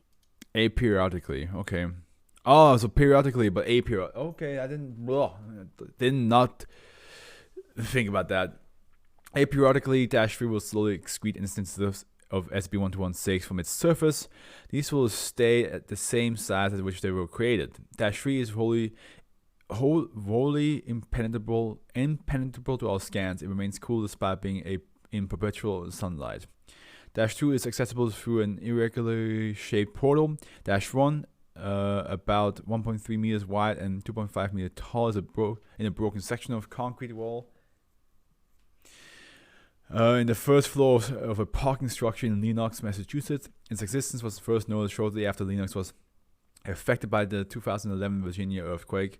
Subsequently, several stray instances of SB1216 exited it and were captured on a security camera, thus alerting the Foundation to their -1s and ultimately SB-2's existence. From inside, -1 floats 3 centimeters above the ground and is effectively flat. It has depth.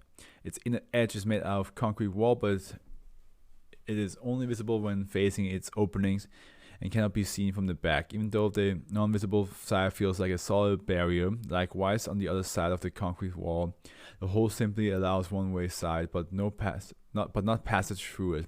It feels solid. Passing through the portal offers no adverse effects to human life. At intervals of 2 to 5 days, a secondary portal to -2 will be established at any location on Earth which contain large amounts of discarded scrap metal. Example, junkyards, shipwrecks, or garbage dumps. This secondary portal, known as instances of -4, manifests as the whirlpool of desert sand at the lowest point of the area. -4 may be between 3 meters and 12 meters in diameter.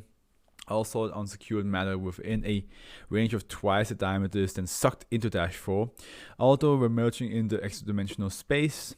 The reason why only scrap metal emerges from the ground in -2 is as of yet unknown. Non-metallic matter, including organic matter, does not appear in the expanse and is presumed lost when all available matter has been sucked into -4, consumes itself and shrinks in size until it has vanished, leaving no trace. Instances of -4 started appearing only after -1 opened. That was odd.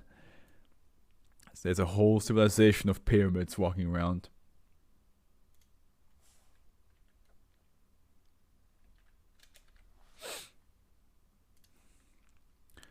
Okay.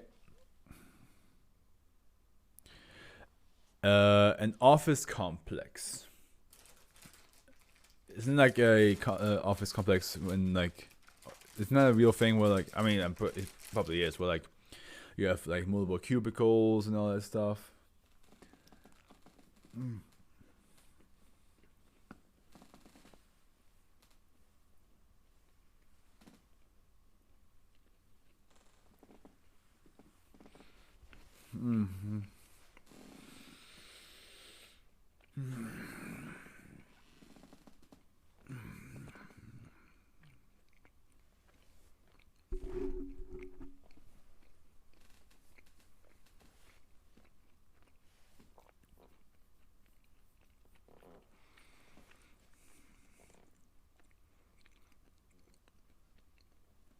Or if it's a never-ending office complex, like just office cubicles non-stop. It's like a labyrinth. You get lost.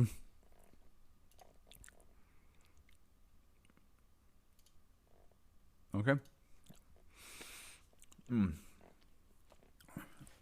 Safe. A barbed wire fence with a single gate to allow authorized access to be maintained in an area surrounding SCP-1217's active zone, around which several chemical hazard signs are to be placed in clear view. Multiple CCTV cameras are to be set up in a perimeter around SCP-1217's active zone, monitored by a nearby observation post, OP-1217-Alpha. A minimum of 2 guards are to be present at this station at all times. Any authorized individuals attempting to enter SCP-1217 are to be detained, interviewed, and if they present no clear threat, released after being provided with a Class C amnestics. Several enclosed rooms near the entrance of -1 have been modified and equipped with observational apparatus to serve as testing chambers. Any experimentation involving -2 is to take place only in these designated areas. Please refer to Document A. Subject should be placed into these chambers, released, and monitored. After the experiment is complete, the refuse is to be removed and disposed of via incineration. SCP-1217 consists of 2 parts. -1, formerly an office complex owned by the corporation located in Redacted, Massachusetts, US. The 250 times 300 meter area surrounding -1 is considered SCP-1217's active zone. -2, any member of the species Felis catus which enter SCP-1217's active zone. So a cat, huh? Upon entering the aforementioned area, a specimen of -2 will display no significant behavioral deviations from its previous activity apart from attempting to remain within the active zone of SCP-1217 and responding aggressively to any attempt to remove it from said area. Removal is still possible, however, successfully removing a subject from the area will not prevent the anomalous event associated with SCP-1217 from occurring. 15 to 20 minutes after entering the area, specimens will begin acting in notably erratic manner, which typically involves spontaneous pouncing and vocalizing. Several minutes followed this, subject will protract the claws and attempt to repeatedly lacerate their underbelly. Their own underbelly. God damn. Shortly after this begins, specimens will, if unimpeded, succeed in disemboweling themselves despite pain, shock, or other associated sensation which was result. Those poor cats. The viscera and blood released from the aforementioned process will invariably form itself into a shape resembling a short, semi-coherent sentence consisting of English characters. Said messages were between instances of -2 and possess occasional notable spelling and grammatical errors. The text constituting these sentences largely consists of blood, which will, which will retain the shape if left undisturbed until drying. Extracts of other organs, particularly the colon and intestinal tracts, have been known to fold in such a way to form appropriate letters if cut from the original laceration. Though this is a rare occurrence, excess tissue does not appear to be affected and pulls normally a short distance away from the remaining substance. The means by which the aforementioned viscera assumes shape or coherent text is currently unknown.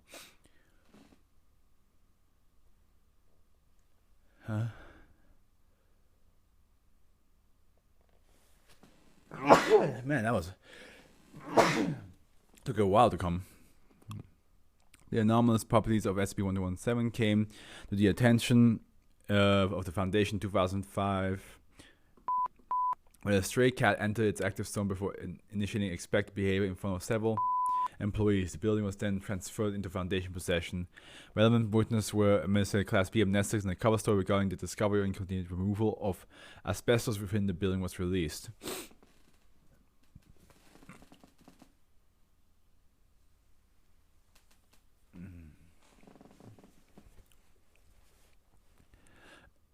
Except from Document B, note the following are copied as accurately as possible from the original text, produced as a result of successive tests. For an extensive log of all messages produced, please refer to the relevant documentation.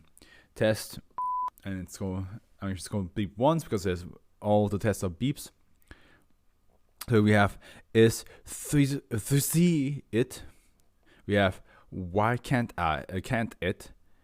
we have Can I Play 2, and we have more incidents 1 here.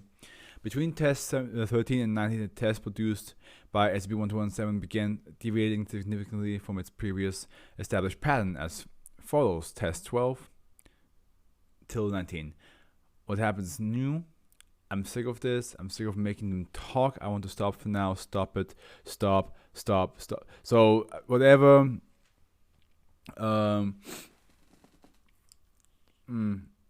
whatever is happening to those cats seems to be an outside force using the cats as a communications device.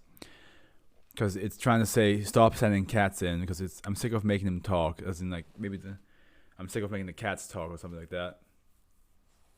Shortly after this, Dr. requested an extended reprieve from experimentation, which was approved by O5. Testing was stopped between 2004 and 2007, at which point it was resumed.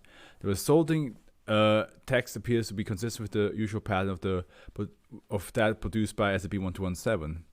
I'm so sorry, it's all lost. He tears us. Let us go. I don't think they will. It's the Foundation, they won't let you go. That's the thing about the Foundation. Alright, we are almost done. We only have 2 more left. One-way glass. So one-way glass is usually is that the one where like you can look outside but you can't look inside?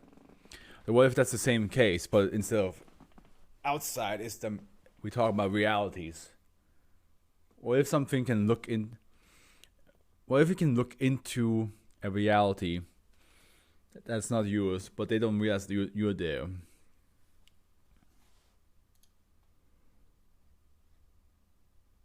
Oh boy. Okay, there's a thing down there. It's gonna make it extra long, or nah? Good.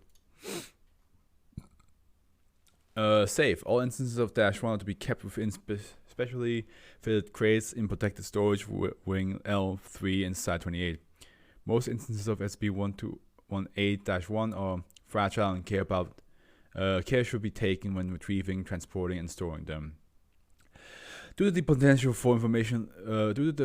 for information leaks, instances of -1 must remain covered when in presence of any sensitive Foundation material. Any contact with or appearance of -2 are to be recorded and logged. All instances of -1 are numbered as -1-X in the order they were recovered. As of the most recent update of this document, -1-1 through -1-32 are in storage minus only -1-4. See testing logs. Instances of -1 all appear to be normal wall-mounted mirrors, most frequently rectangular within size between 0.2 and 9.5 square meters. Upon close inspection, the objects are in fact one-way reflective glass. Extremely dark, room visible on the far side when viewed in absolutely darkness to minimize reflection. The dark rooms, hereafter known as viewing chambers, appear to have floors and ceiling of cracked concrete-like material with various raised platforms that -2 sit on.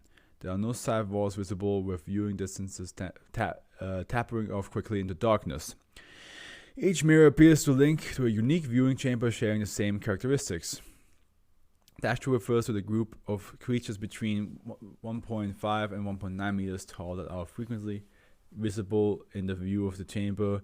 They appear humanoid, with heavily jaundiced skin of a leathery appearance that obscure defining features.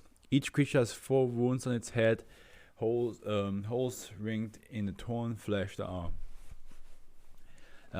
roughly equivalent in position to a human's eye and nose and mouth. The creatures hereafter referred to as the Yellow Men wear moth-eaten suits identified as those installed during the 19s As we want to, dash 2 appear aware of viewers in front of dash 1 and have been seen to not only follow the movements of test subjects but to actively take notes in what seems to be a brand notebook. Doctor, recovered testing logs. So I think all of the data. We've ruled out the idea of some sort of projection. Test subject moving to different positions had the field of view through the mirror changed accordingly. The subject were visible started. The subjects were visible startled when dash 2 followed their movements, leading one to panic and one to scream. Lights were brought up and subject were moved from test chamber.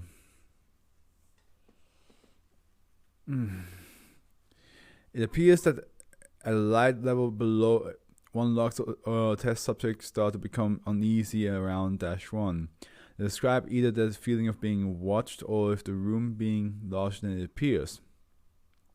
I feel that the subconscious is picking up on the subtle visual clues of the viewing room beyond the mirror that it's still too overwhelmed by reflection for the conscious brain to identify.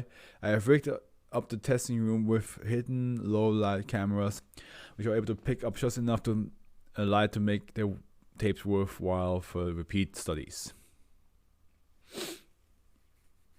Slowly getting tired as well now.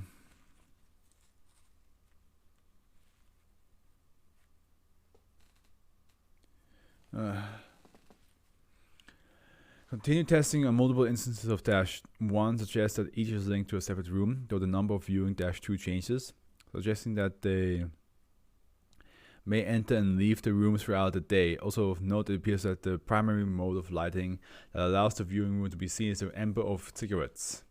If none of dash 2 are smoking, it stands to reason that the viewing room would be pitch black. It's possible that this accounts for the instance when we are unable to see anything through the mirror, even in utter darkness. So far I managed to identify at least 19 unique dash 2 from viewing logs. The facial and body structure are extremely similar, but blemishes on the skin, height, and the suits that they're wearing are enough to distinguish one from another. Note that these individuals do not always appear in the same viewing room.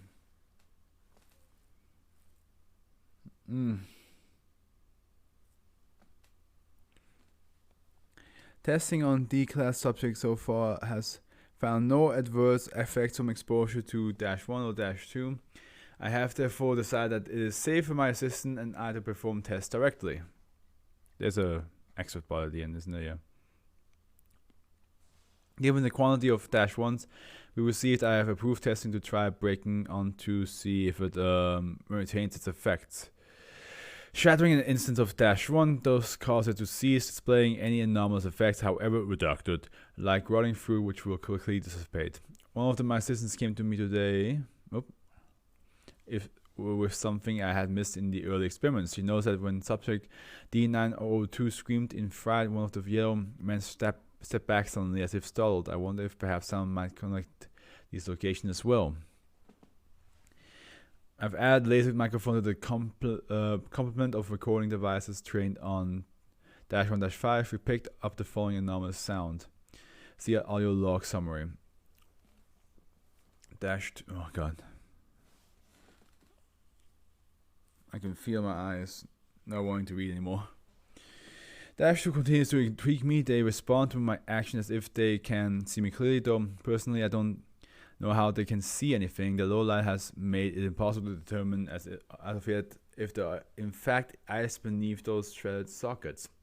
Like watching animals at a zoo, they move to follow our actions but don't recuperate any attempts to communicate. I'm curious what they're writing. It's too bad there isn't enough light in it. More instances of dash 1 continue to be brought. Now that we know their properties, we've begun going through old reports from and database to gather more leads. Mobile Task Force Beta 6, the window washers, has been created to not only collect more of these mirrors but to try and trace of their origin. I have to go through my notes, but it seems there are more dash 2 than usual appearing from my tests.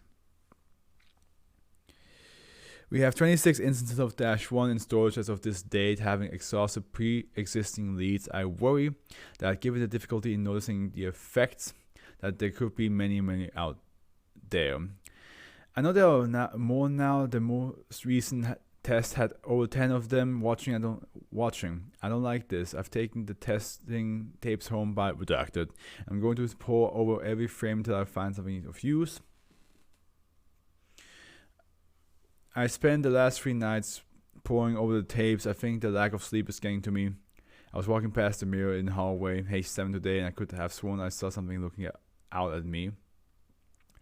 I broke the mirror in the hallway, at least now I'm sure.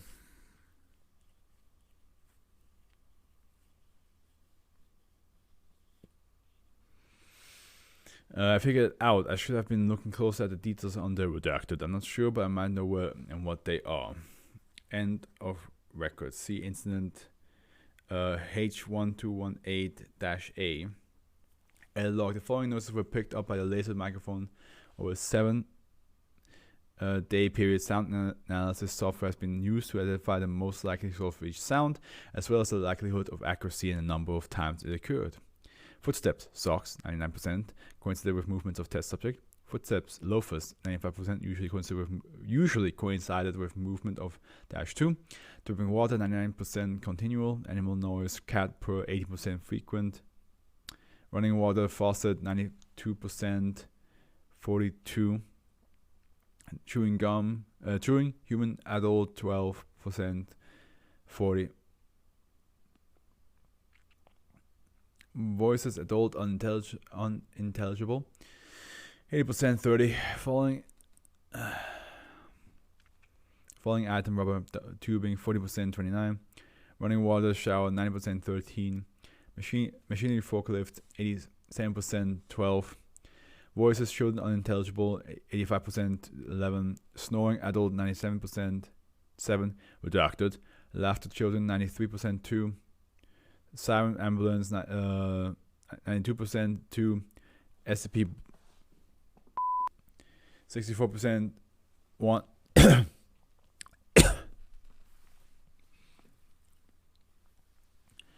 Shattering glass, 92%, 1. Voice, adult, female, unintelligible. After 1, we're going to be late. 92%, 1. Scream, adult, female, 93%, 82%, 83%, sorry, 1. I'm tired. On Doctor was found dead at his private residence. It was discovered hanging by a noose in his attic after failing to show up to work for 3 days. Forensic evidence at the scene suggested suicide. Every single mirror in this house was found shattered. According to standard protocol, further testing on SCP-1218 is to be postponed until all possible mimetic or mental influence is ruled out. And then 1. Additional scrutiny of the mirror fragments of the home of Doctor found that redacted, inconsistent with being shattered by a blow or weapon. The video logs were also missing from the scene. Additional investigation are underway to ascertain other details of H1218-A. Addendum B, SCP-1218 is pending upgrade to Euclid class.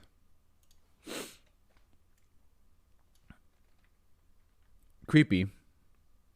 The idea that like you look into a mirror and you see a dark room which potentially has either yourself or some other creatures in there. Okay, let me just do a quick check.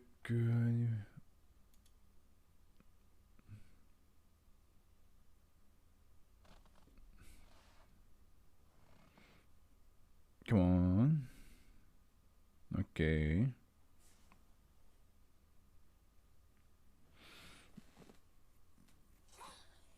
Oops.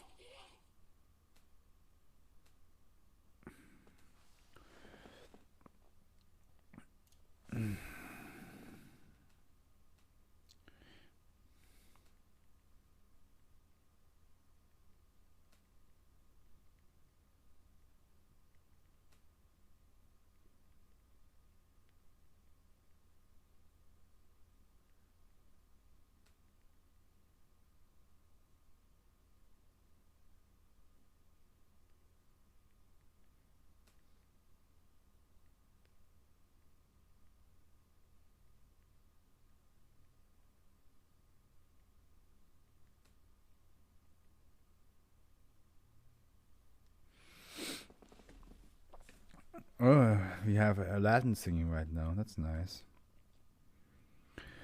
Last one, Whistler. So whenever he whistles, what if it's like one? What if it's like a cartoony thing? What if it's like one of those, like, you know, like the guys that whistle and they just pretend to like not be suspicious or that they haven't done anything. They just whistle and it was like odd. Back, couldn't sleep. Welcome back for the last one then. Honestly, I don't think you missed. I mean, there were some odd ones. I mean, all of them were SCPs in general is just odd, but I would say One Way Glass can be creepy depending on who you ask, because it's like the whole idea of like if you look into a mirror, you look into a different dimension, different reality, maybe, and it's like this whole like, oh, it seems to be either us or something else looking back at us, and we cannot see it because it's dark. An office complex is basically an office where cats disembowel themselves, and then like the viscera that comes out of the body forms words, and it seems to be some sort of entity using cat's body to communicate, basically. But it only works if there are cats in the building. Pyramid is a dimension where all the creatures are pyramid shaped like and have antlers, and they just vibe. Yeah, now I'm at Whistler, the last one. I think it's the idea of like, you know, the cartoon thing where like somebody whistles and everybody's like, oh, he's not suspicious at all. He's just there whistling.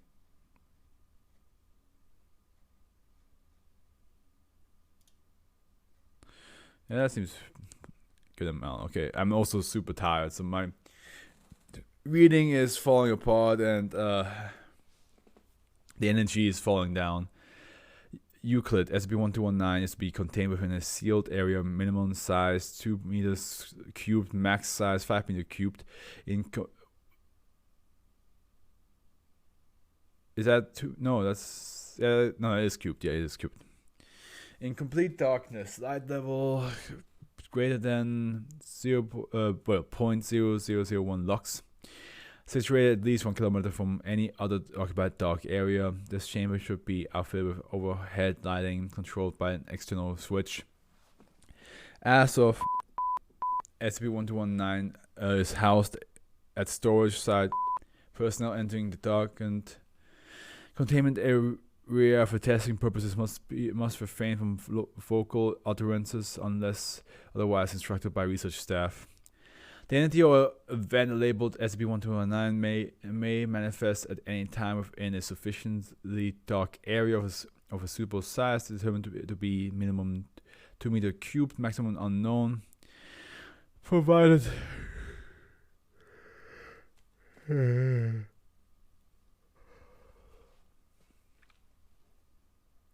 at least one sentient being is present to witness the phenomenon. SCP-1219 manifests are whistled. SCP-1219 manifests as a whistled version of the song "Camptown Races," which rises gradually and erratically in volume, only audible to those present in the area. The entity or event will not manifest in the presence of an infrared camera or other low light recording device. No anomalous effects have been noted in relation to audio recordings of SCP-1219. Once triggered, the whistled song lasts for apparently unlimited duration, generally until light exposure occurs. However, the song will cease within 10 to 20 seconds after if a witness attempts to whistle, hum, sing, or otherwise engage with SCP-1219's tune, and the witnesses will be dismembered, stripped primarily of organs related to the vocalization, and severely flayed with marks similar to those inflicted by a bullwhip along the neck, back, and necks, resulting in immediate or delayed death in 100% of observed cases. So this is just Ursula now. It's just like, oh, let me just have your voice plus death. To SCP-1291, Ursula does not appear to compel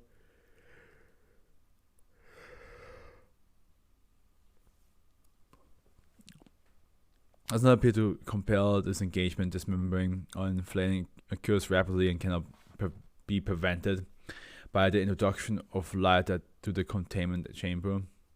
No physical component to SCP-1219 has been recorded or identified. SCP-1219 has been found capable of instantaneous transfer within a distance of approximately 1 kilometer. If exposed to light, the entity or event will cease immediately and recur in the nearest suitable dark space inside its transfer range. If no such space is available, SCP-1219 appears to enter a passive state and will not recur unless and until an accessible area meets all criteria for manifestation. I am struggling right now. I'm so tired. Researchers speculate that SCP-1219 may be permanently incapacitated via constant elimination of this 1 kilometer area. No termination attempts are scheduled at this time. Then acquisition log 1. SCP-1219 was first documented on 8th 16th at Street, an apartment complex in. A paranormal investigation team from the television series respond to resident claims of unusual activity. Reports from residents match the Foundation's current knowledge of SCP-1219. The Foundation acquired the team's unaired footage. A partial transcript follows. Acquisition log 1A. Team camera B. Video log begin. Okay. Video log begins. Timestamp 22/18/29. Infrared footage shows a brief shot of a man's face and swings around to show a room containing a twin-size bed in the shape of a race car, a bookshelf, book spines unreadable, and a wall shelf lined with the action figures. The camera is aimed from the foot of the bed toward the far wall. Team member, is this? Here we go. I'm all set up in the second bedroom in the apartment with the infrared camera, my trusty EMF reader, a couple of thermometers, and an EVP recorder. Shot pans down to electronic equipment on the floor. So we're going to pick up changes in the electromagnetic fields, cold spots, and we're hoping for some nice clear sounds tonight. They told us that this is where the event occurs pretty often. So we're going to settle in and see if we get any unusual recordings. Transcript cut to timestamp 1:27:5, so like 3 hours passed. So we've been here about 3 hours. It says he caught some temperature fluctuation in the master bedroom, but I haven't seen much activity in here. It's just a quick dip in, hang on. Battery lights blinking on the camera. We'll have to rely on the tapes for a minute here. Video log ends. Timestamp 1:28:44. Acquisition 1B. Team sound order B. Audio log begins transcript. Following video log timestamp 1:28:44. Muffled clacking. Batteries.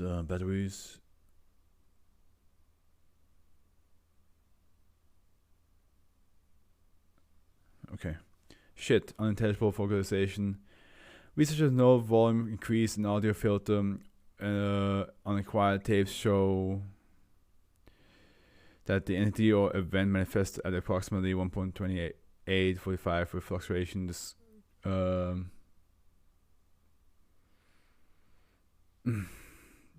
Decibel level 10 to 40. Net rise in decibel level brings the sound into audible human range after approximately 9 seconds. As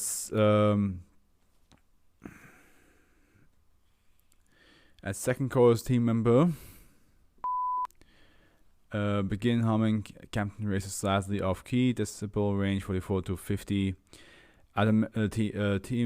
Team member. I just can't read anymore.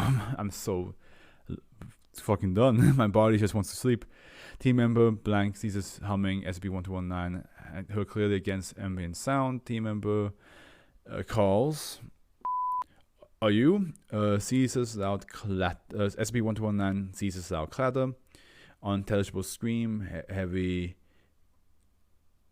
crash. Team member gurgling speech. Redacted the acquisition log. 1B-2 audio log ends upon Mobile Task Force P1 arrival. Class A amnestics were administered to all surviving civilian parties involved. A human body and skin shreds as well as partial lip, vocal cord and lung fragments were recovered from the site. Testing positivity identified them as the remains of investigation team member. Fluff, don't overdo yourself. Don't worry, I won't. The remains showed no anomalous properties. SCP-1219 was transferred to a storage site via darkened transport on unit and successfully contained without incident. Acquisition log 1219-1B-2 access restricted to personnel with level 3 clearance and above. Good, this is the last thing to read. Upon study, researcher found investigation team member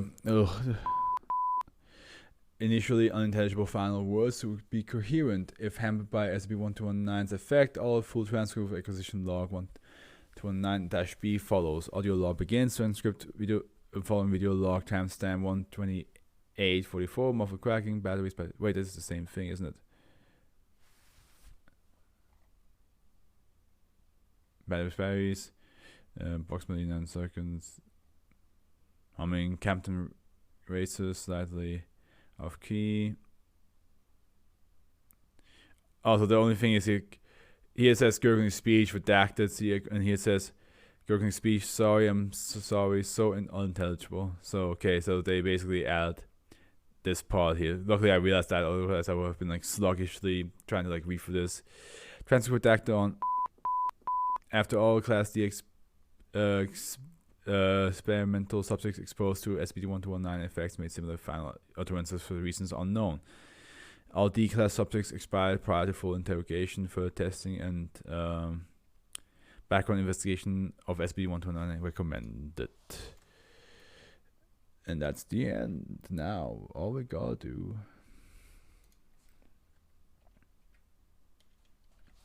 is do this. Go here. And here it is. Here is the list.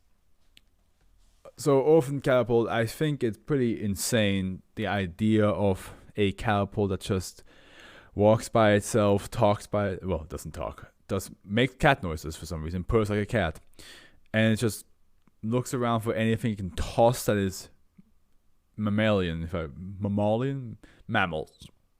Yeah, I don't know how to say it. And the fact that like children and multiple pets probably die from this thing is pretty insane. Perilogismon, I do like I do like that they added the 7 Days Sins plus 1, and that the book just influences you in that way. It must be insane, like to just, especially because all phase 3s are such extremes of like of every sin that they can have. It seems like it would just disrupt not only disrupt your daily life, but also just ruin any chance of like being rescued from phase 3. I feel like once phase 3 happens, that's when you can just throw in the towel, just terminate the person that read it. Irresponsible competition, that it's a drinking game to the death, and it's pretty extreme, especially if like you think that like some people want to stop, but it just keeps on going. Or even some people, like the D class did say, you won, we're done, but apparently the invisible person just says like, no, we're gonna continue, we ain't over yet. One-way glass, yeah, so multiple mirrors that you can see into what seems to be a different reality. And it seems to be super dark, or it seems to be in some way like observing yourself in a weird way, like as in like if the mirror shows you from the back, that's what you see, but only barely. And it seems to be some sort of other creatures hidden in those mirrors as well. Pyramid. Yeah, those little pyramid shaped creatures just walking around, sucking up things and existing. Yeah, there's nothing else I can say about that. Whistler. It's basically just Ursula, man. Like, it's basically is if Ursula asks Ariel to not only sing but also make sure that she sings in perfect sync with whatever Ursula is singing at the same time. That's basically her. And instead of taking Ariel's voice, she takes everybody else's voice. King in the Castle. Don't be Irish. Don't be 35 years of age male. And go into that castle, because you will not leave it until you are literally bone thin and perish out of lack of eating and everything else. Anomalous radar station. I still think it rewards time in that island area. Like it's just rewards time, and animals and plants that doesn't exist anymore are coming back. That's why I think it is. And it's, like I said, Megalodon is one of my irrational fears, because the idea of a shark being able to eat me in one gulp without any issue, without like I could fit into its mouth and somebody else could fit into its mouth, is no animal should be. I mean, there's the blue whale, of course, they're massive, but no animal should be big enough to just you in one go. Anomalous random number generator.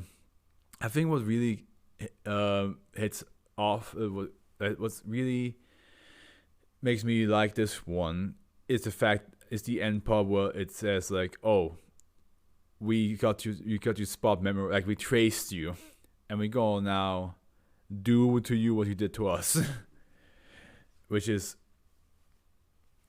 scary to think about, of a program saying that, because like at the end you can be like, oh, a program should just do whatever you desire to put in, right? But then the program's like, I'm done with the suffering. You guys are next. But yeah, I'm glad we didn't have that many technical difficulties, only at the beginning, and some of them are still here, but I fixed some other stuff. I got the stream deck to work again. The text above me is back again. Let's just hope that the music is now gone from the Twitch VOD, and then the only thing left is this thing. That with boom boom sound. I need to look up again how to get rid of that. But for now, guys, thank you so much for watching. I had a good time. There were definitely some. This was definitely some odd ones. I would say compared to yesterday's SCPs, they are not as grand, but I still enjoyed them, of course. I think they were fun to read. And there was definitely some that were like just hilarious ideas. Orphan Catapult is one of them. So next weekend, I'm not sure if I can read SCPs, because my cousin will come over on Saturday to stay for the night, and he's going to cheer me on my race on Sunday. And on Sunday after the race, I'm probably going to be super tired, so I don't think I'm going to do a reading afterwards. So I think next weekend, there's going to be an SCP pause. But Wednesday, Thursday, and Friday should still be any other gaming stuff. Lexi and I will continue on Wednesday. Thursday, I decided Thursday will be the last Portionomics stream, and then I will play that game offline. And the next Thursday, if I do stream the next Thursday, will be Hollow Knight. And this Friday, of course, is also Hollow Knight. So Thursday and Friday will be Hollow Knight only in 2 weeks until that game is done. And then Thursday will be a game I'll choose, and Friday will be a game that you guys can choose once again. Well, I will make a poll and you guys choose it. Choose a game from that poll, of course.